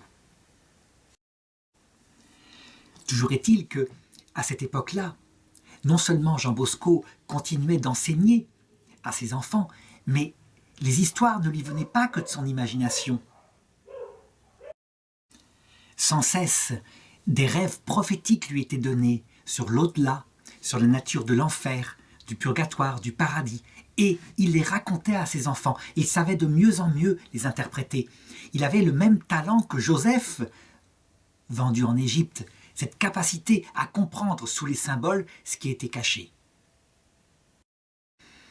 Je vais raconter quelques-uns de ses rêves après, mais je voudrais bien montrer que, certes, il a une imagination très féconde, mais il y a l'action de Dieu. Et comment le faire pour le démontrer? Bien simplement par d'autres choses qui se produisent. Parce que les gens vont être témoins de tas de faits miraculeux qui sont de l'ordre charismatique. Donc il faut prendre ces prophéties sans doute de la même façon. Par exemple, un jour, il y a une grande sécheresse dans la région, et c'est véritablement quelque chose de dangereux, qui met en danger la vie des gens. Alors il annonce qu'il va prêcher une retraite, et qu'il faut que les gens viennent à la retraite, et qu'il pleuvra en récompense. Ça sera un don de Dieu. Il s'engage comme ça, il s'engage au nom de Dieu, il s'engage sous la protection de la Sainte Vierge. Et il se met à prêcher la retraite. Et les jours passent, et les gens la suivent. Et arrive le dernier jour de la retraite. Et il n'a pas plu une seule goutte. Et là, évidemment, la foi des gens est en jeu. Et aussi, je dirais, son propre engagement devant eux. Alors il prie la Sainte Vierge, plein de confiance. Et à peine a-t-il fini le dernier sermon que, alors qu'il fait un grand ciel bleu, un nuage pointe, et la pluie se met à tomber avec un orage fantastique qui se met à irriguer la terre dans toute la région. Même dans un geste comme ça, il y a une prophétie. On sait que dans l'Ancien Testament, Élie fit la même chose. Eh bien, on peut dire que ce que fait ici Jean Bosco manifeste certainement la façon dont Dieu dirige l'Église et dont tout est dans sa main. C'est Dieu qui donne la vie et c'est Dieu qui peut la retirer un temps, ne serait-ce que pour développer en nous de l'humilité. En effet, c'est à cette période-là que Saint Jean Bosco va faire le rêve qui est le plus connu chez lui, le rêve de l'épreuve de l'Église. Donc voilà ce qu'il voit. Il dort profondément et tout d'un coup, il se retrouve devant une mer déchaînée sur laquelle il y a une barque gigantesque qu'il reconnaît, c'est l'Église catholique. Et il voit que cette barque, elle est attaquée de tous les côtés, de l'extérieur, par des gens qui semblent creuser dans sa coque pour faire des trous, et de l'intérieur, par des gens qui semblent détruire le pont pour y faire aussi des trous.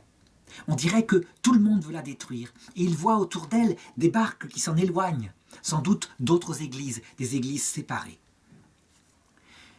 La barque est près de couler, la tempête se déchaîne, presque tout le monde la quitte, et il voit tout d'un coup, sur elle, un homme en blanc qui la dirige. Et il considère, il reconnaît, c'est le pape. Manifestement, c'est le pape. Et le pape, comme il le peut, dirige la barque. Il fait maladroitement des manœuvres dans la tempête.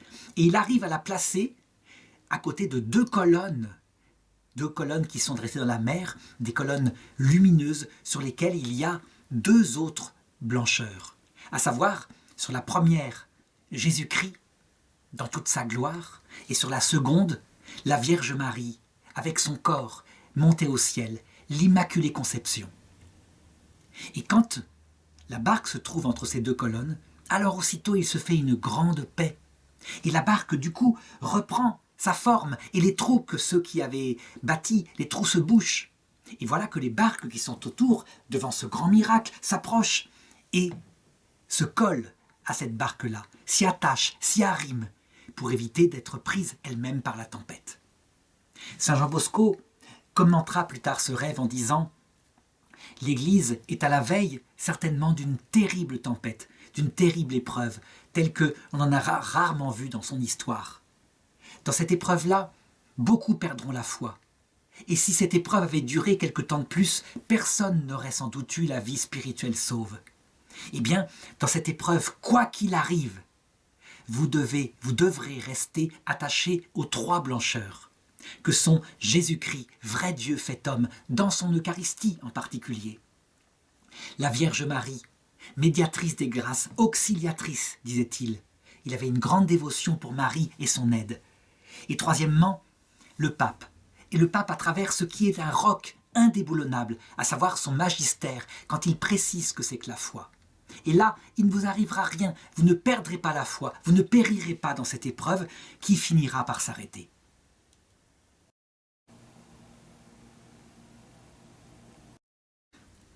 On peut dire que en 2019, où je fais cette vidéo, le rêve prophétique de Saint Jean Bosco s'est manifestement réalisé. Le XXe siècle, siècle d'horreur, mais la deuxième partie, avec l'apostasie dans l'Occident, due sans doute à la réaction aux deux guerres mondiales. Une apostasie au cours de valeurs comme le plaisir immédiat, construire la vie terrestre, et une apostasie qui a pris le cœur de l'Église, en Europe occidentale, au Canada, etc. Eh bien, il est remarquable que ceux qui sont restés fidèles aux trois blancheurs, qui ont fait le pari non seulement de Jésus, mais de Marie, et de la fidélité au magistère des grands papes qui nous ont été donnés, à savoir Jean XXIII, Paul VI, Jean-Paul II, Benoît XVI, François, ces papes protégés, malgré leur faiblesse humaine, comme des rocs en ce qui concernait la manifestation, la définition de la vérité. Il est clair que ces personnes-là n'ont pas perdu la foi dans cette épreuve. Beaucoup ont exalté le Christ comme homme, et on dit la Vierge Marie, c'est une perte par rapport à l'œcuménisme. Alors, très souvent, leur foi s'est écroulée. Certains, surtout à notre époque, se mettent à douter de ce troisième blancheur qu'est le magistère du pape. Et là, très souvent, eh bien, ils tombent dans des églises marginales, comme les sédévacantistes, c'est-à-dire des gens qui pensent qu'il n'y a plus de vrai pape. C'est une chose étonnante que de penser ça pour des gens qui sont de profonds chrétiens, mais qui ont quitté une des trois blancheurs, qui pourtant avait été promise par Jésus. J'ai promis pour que ta foi ne défaille pas. Je t'appelle Pierre, le rocher.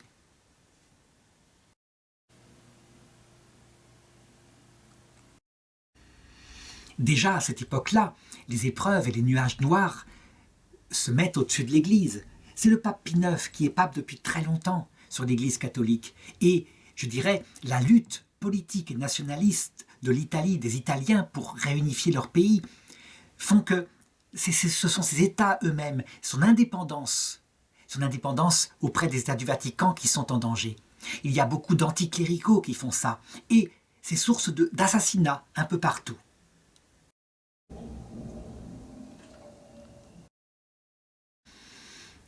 Jean Bosco va avoir une première occasion de rencontrer le pape Pie IX de la façon suivante. Son évêque a été remonté par des ennemis de Jean Bosco, et je dirais qu'ils leur ont dit que son œuvre était une œuvre parfaitement, décalée par rapport au christianisme, qui a une tenue normale, qu'il attirait des voyous de plus en plus dans ces groupuscules extrêmement dangereux. Et donc un jour son évêque le convoque à l'évêché,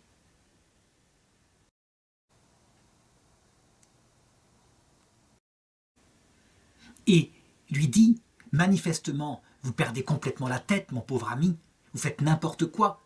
Vous êtes là avec votre talent, votre séduction, comme un fanatique illuminé, et vous les entraînez dans des choses dangereuses. Écoutez, en conscience, je suis obligé aujourd'hui de prendre contre vous une sanction canonique.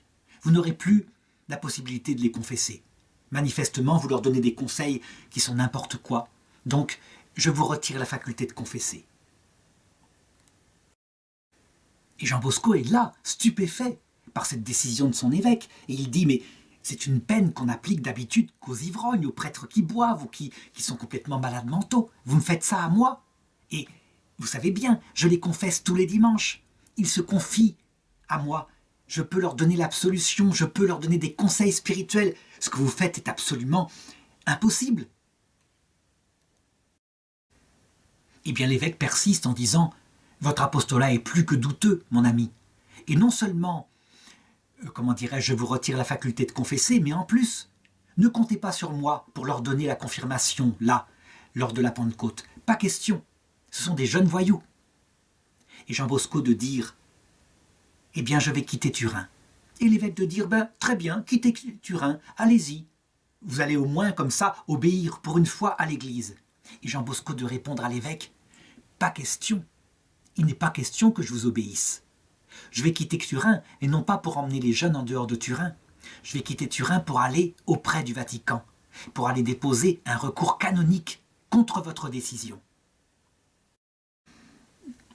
Je voudrais souligner ce trait, parce qu'il permet de comprendre le rapport d'obéissance. C'est vrai, il y a, de la part des prêtres, une obéissance à leur évêque. L'obéissance n'est pas totale. Il ne s'agit pas d'obéir à un évêque qui voudrait nous entraîner dans une hérésie ou qui voudrait nous entraîner à commettre un péché mortel. Mais en ce qui concerne l'endroit où on a un apostolat, et puis la juridiction pour confesser, elle dépend effectivement de l'évêque quand on est un prêtre. Jean Bosco, manifestement, décide de ne pas obéir. Les gens qui sont là, qui sont des experts en théologie mystique, diront « mais manifestement, il n'est pas un saint. Ce qui caractérise les saints, c'est qu'ils obéissaient. » On pense par exemple à saint Martin de Porres, à qui son supérieur dominicain en Amérique du Sud interdit de recevoir des pauvres. Eh bien, il se soumet. Sauf que, quand on regarde bien sa vie, il se soumet, mais il contourne. Ça veut dire qu'il se met à recevoir les pauvres en dehors du couvent. Donc, pas question pour lui de faire quelque chose qui serait un péché. Un péché. Saint Jean Bosco, effectivement, il n'obéit pas. Ça veut dire quoi? Eh bien que l'obéissance n'est pas quelque chose qui fait disparaître la conscience morale, droite.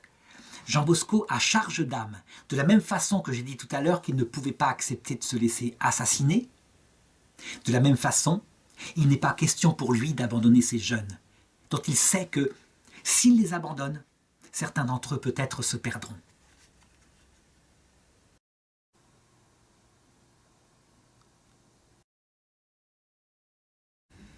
L'Église n'est pas un lieu d'arbitraire, l'obéissance est très importante, mais c'est une attitude spirituelle. Et quand une décision canonique comme celle-là va contre la conscience d'un prêtre, l'Église prévoit dans son droit canon la possibilité d'un appel à l'autorité supérieure, ce que va faire saint Jean Bosco. Et c'est là qu'il va se rendre, effectivement, je dirais à la grande inquiétude de cet évêque qui a pris une décision arbitraire, qu'il va se rendre auprès du pape Pie IX. Et le pape Pie IX va le recevoir. Et le pape Pie IX, qui a entendu parler de son œuvre à Turin, eh bien, va nommer une commission de 4 cardinaux, parce qu'il sait que saint Jean Bosco veut donner un prolongement à son œuvre, en fondant une sorte de communauté avec des religieux, qu'il veut d'ailleurs appeler les Salésiens, parce qu'il veut les mettre sous le patronage de son saint préféré, saint François de Sales, avec cette intelligence et la formation, et cette douceur dans la prédication.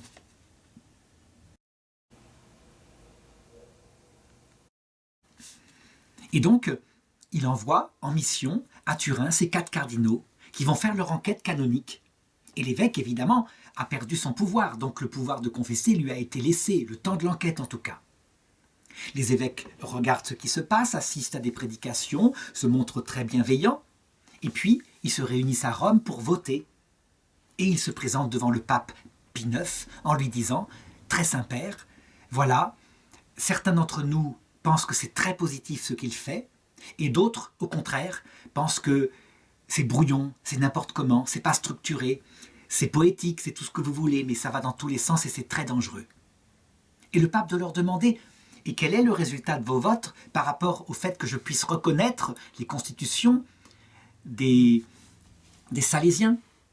Eh bien, ils répondent « Nous ne sommes pas mis d'accord, il y a 2 qui sont pour la reconnaissance et 2 d'entre nous qui sont contre. » Eh bien, le pape Pie IX de leur dire « C'est très simple, il vous manque une voix pour trancher, vous voulez vous réunir, pas la peine. Je vais voter, je participe au vote, et donc je vote pour la reconnaissance sans aucune restriction de la constitution des Salésiens. » Voilà. Et c'est ainsi que l'œuvre de Jean Bosco va commencer à se répandre en Italie, et puis en France, et puis dans les pays de mission. À un moment donné, en Amérique du Sud, on lui demande d'envoyer des prêtres salésiens, parce qu'il a organisé toute une formation pour eux. Et lui, il les a vus en rêve. Il a vu en rêve ces Indiens. Il sait qu'il doit en envoyer, alors il en envoie. Et c'est ainsi que les Salésiens vont se répandre dans le monde entier. Cette congrégation fondée par Jean Bosco au XIXe siècle. À partir de ce moment-là, de ses rencontres avec Pie IX, eh bien Pie IX va vouloir le recevoir sans arrêt. Il a entendu parler de son don de prophétie, et donc il lui demande très souvent conseil. Arrive, vers 1870, la fameuse guerre franco-prussienne, ce qui fait que Napoléon III eh bien, est obligé de partir avec son armée, où il est défait, je dirais totalement à Sedan par l'armée prussienne. Or, la France protégeait jusqu'ici les États du Vatican, si bien qu'en Italie, profitant du fait que l'armée française est occupée ailleurs, la révolution éclate et que l'unification italienne est faite. Évidemment, aussitôt, la première chose, c'est que la ville de Rome et les États du Vatican font partie de ce nouveau pays unifié. Et donc le pape Pie IX se trouve privé des États du Vatican, chose absolument inouïe. État du Vatican qui existait depuis de nombreux siècles. Évidemment, pour lui, c'est ressenti comme une catastrophe. Son indépendance, pour parler, est terminée. Il va dépendre maintenant d'un gouverneur de Rome. On lui laisse tout de même la petite cité du Vatican, là où les travaux ont été faits par les papes de la Renaissance. Il prend conseil de Jean Bosco. Lui, sa décision, elle est de ne plus sortir du Vatican, de se montrer aux yeux des catholiques du monde entier comme étant victime d'une injustice qui lui est faite. Jean Bosco va venir le voir, et Pie IX lui demande ce qu'il pense de cette affaire-là. Et Jean Bosco va lui dire ceci. « Très Saint-Père, n'excommuniez pas les révolutionnaires, ne les excommuniez pas. Ça vient de Dieu tout ça, ça vient de Dieu. » Et le pape Pie IX ne va pas comprendre, il n'en a pas encore la capacité. C'est bien plus tard que nous comprendrons qu'en fait ça venait de Dieu. Quand on regarde le travail apostolique des papes au XIXe siècle et le travail apostolique comme des documents théologiques, des documents pastoraux qu'ils émettent à partir du moment où ils n'ont plus de rôle politique sur des États, on est fasciné. Ils se mettent à faire leur travail, ils se mettent à devenir des prédicateurs de la vérité. Il semblerait qu'avant, la tâche pastorale et politique de leurs États prenait pratiquement toute leur énergie.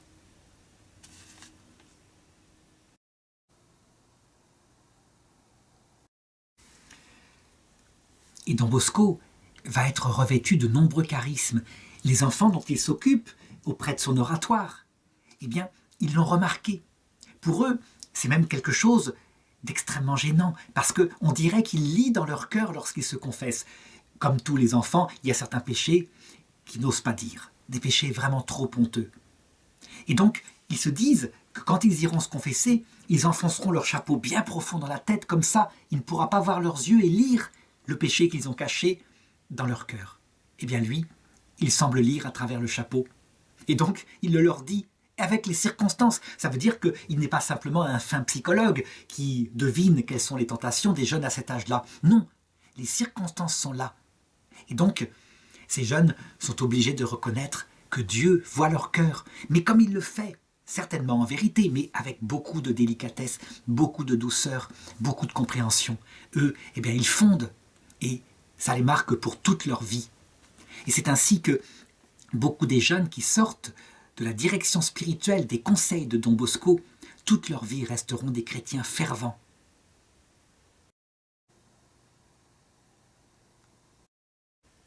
Pas des chrétiens sûrs de leur vertu, non, des pauvres pécheurs, pleins d'humilité, qui savent qu'ils sont en marche avec Don Bosco vers la vie éternelle. Parce que ce que Saint Jean Bosco souhaite le plus, et il leur dit souvent, pas un d'entre eux ne doit se perdre. Il leur donne rendez-vous pour le paradis, tous sans exception. On pourrait dire que la marque de Saint Jean Bosco, c'est la joie, et que lui, à la différence des autres saints, il n'est pas marqué par l'épreuve. On aurait tort. Certes, il est très probable que des gens ont dû prier pour lui, et des âmes privilégiées ont dû prendre certaines épreuves afin qu'il puisse se dévouer aux enfants. Mais les épreuves ne lui manquèrent pas. D'abord, sa mère finit par mourir. Et puis la maladie finit par l'atteindre de nouveau, lui qui se donnait tant. Si bien que, vers 60-65 ans, il avait un corps usé, fatigué, d'autant plus que son énergie qu'il donnait sans arrêt, eh bien, elle finissait par se répercuter sur sa santé. On faisait appel à lui pour plein de choses. Certes, il s'occupait des enfants, mais quand il fallait construire une église, et lui, il avait un projet d'église, ne serait-ce que pour son oratoire, il fallait récolter de l'argent, ce qui l'obligeait à partir dans le monde entier, disons en tout cas en Europe, en France en particulier, afin de récolter de l'argent pour que cette église puisse être bâtie. Il lui fallait aussi de l'argent par rapport aux choses concrètes qu'il faisait pour les enfants.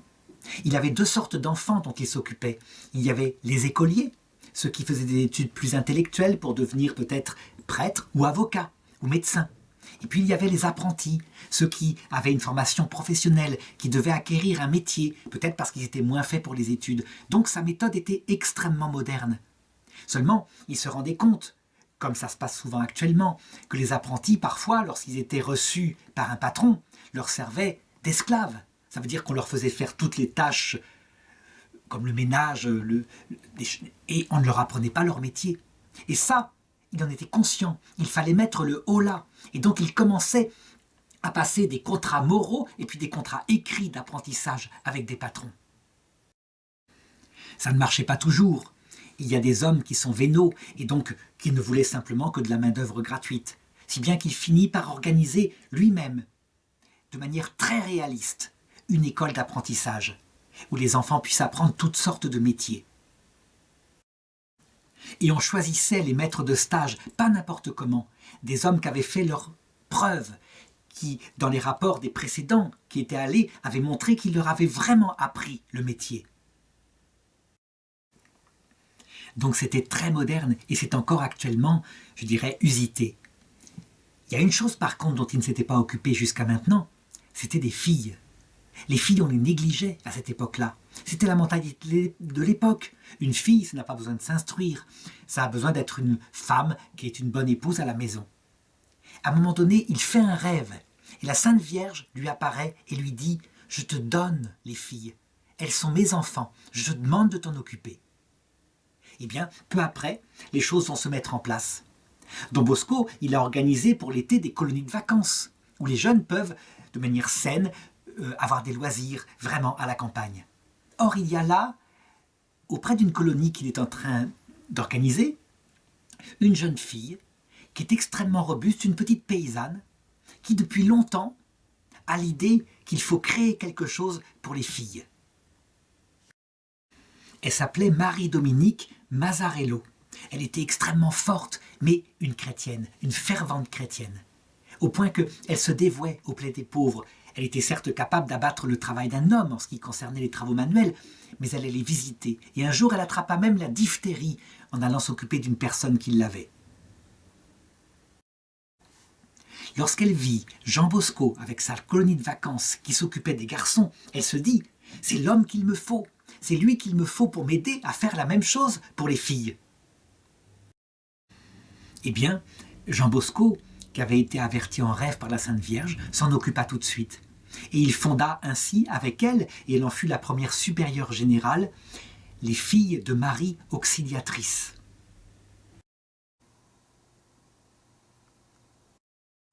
Qui commencèrent à faire pour les filles exactement la même chose que pour les garçons, évidemment avec des métiers différents, des métiers adaptés aux filles, mais le patronage, le catéchisme, les jeux, les sorties, bref, un mouvement complet pour les filles adaptées.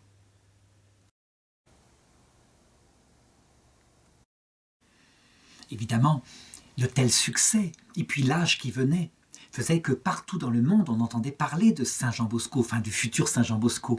Et le pape Léon XIII lui-même se disait, un tel charisme, il fait des miracles, il faut s'en servir. Il avait le projet, par exemple, de construire à Rome une sorte de basilique du Sacré-Cœur, comme il y avait à Paris. Et donc, il fallait récolter de l'argent. À qui fit-il appel? À Don Bosco, afin qu'il recueille cet argent, et Don Bosco prit cette tâche sur ses épaules. Ce n'était pas la première église qu'il aidait à bâtir. Il avait fait un plan pour ses propres œuvres, et lorsque l'architecte lui avait donné le plan, il lui avait donné un acompte, 8 sous. Il n'avait que ça. Eh bien, il trouva l'argent et l'église fut bâtie. Pour ce qui est du Sacré-Cœur, de l'église que pense le pape Léon XIII, eh bien, il fallut, comme l'argent manquait, commencer à voyager dans le monde, je le disais, et les gens se pressaient et ils recueillaient de l'argent.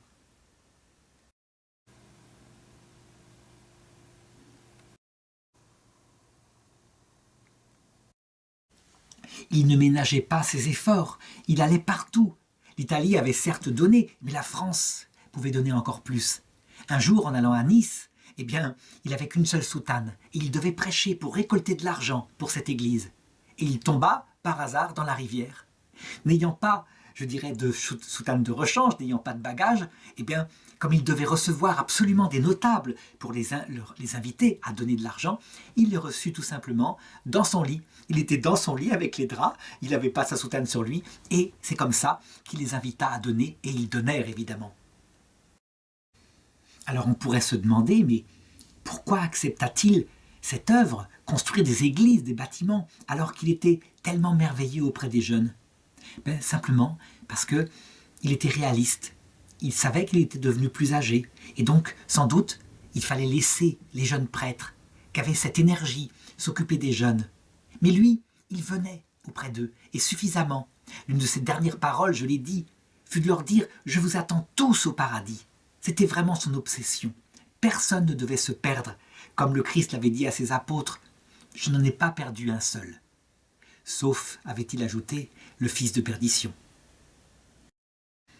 Il leur disait aussi, presque répétitivement, de ne jamais perdre leur dévotion à l'Eucharistie et à la Sainte Vierge. Ainsi, ils ne risqueraient rien, ils ne se perdraient pas. Il avait 73 ans, on était le 29 janvier 1888. Et c'est ce jour-là que, étant alité depuis longtemps, Don Bosco entra en agonie. Et il mourut dans la nuit.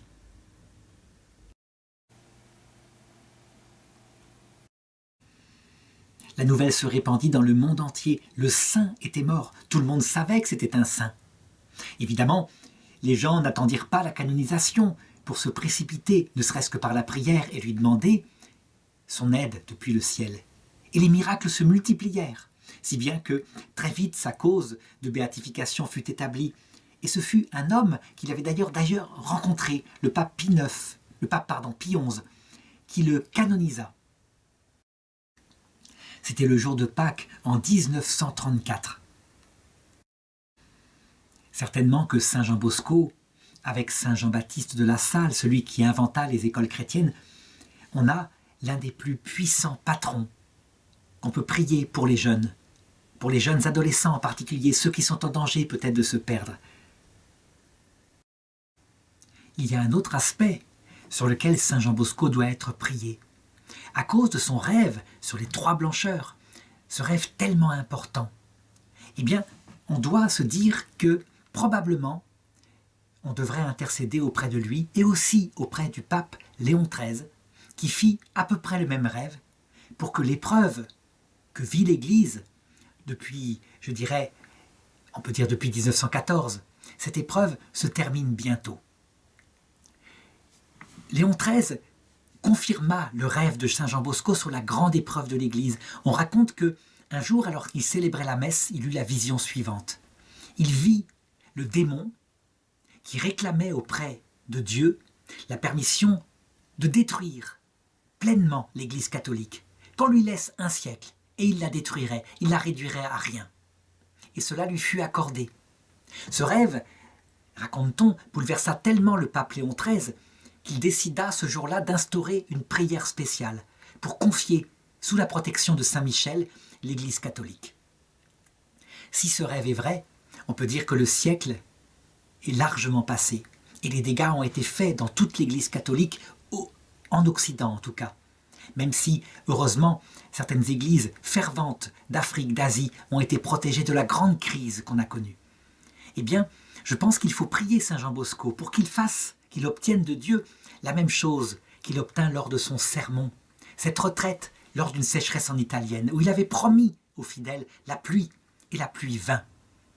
Il faut prier Saint Jean Bosco pour que maintenant cette épreuve cesse, et que la pluie de la grâce revienne dans le cœur non seulement des jeunes, mais de toute une génération nouvelle qui n'a pas, je dirais, cette haine obsessionnelle contre l'Église catholique, contre sa prédication, qui est prête à recevoir de nouveau la parole de Dieu, cette parole de vie qui annonce qu'il y a une vie après la mort et que le Christ, la Sainte Vierge, les saints, les anges nous y accueillent.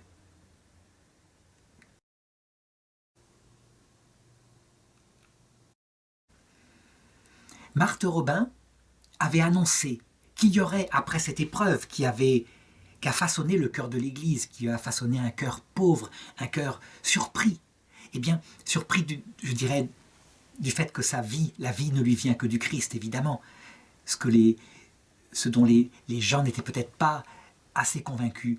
Eh bien, Marthe Robin annonçait plus qu'un rebond, une espèce de renouveau puissant comme on n'en verrait jamais.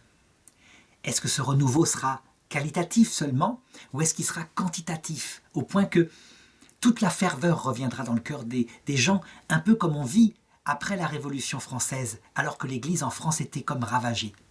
Eh bien, espérons que ce sera les deux.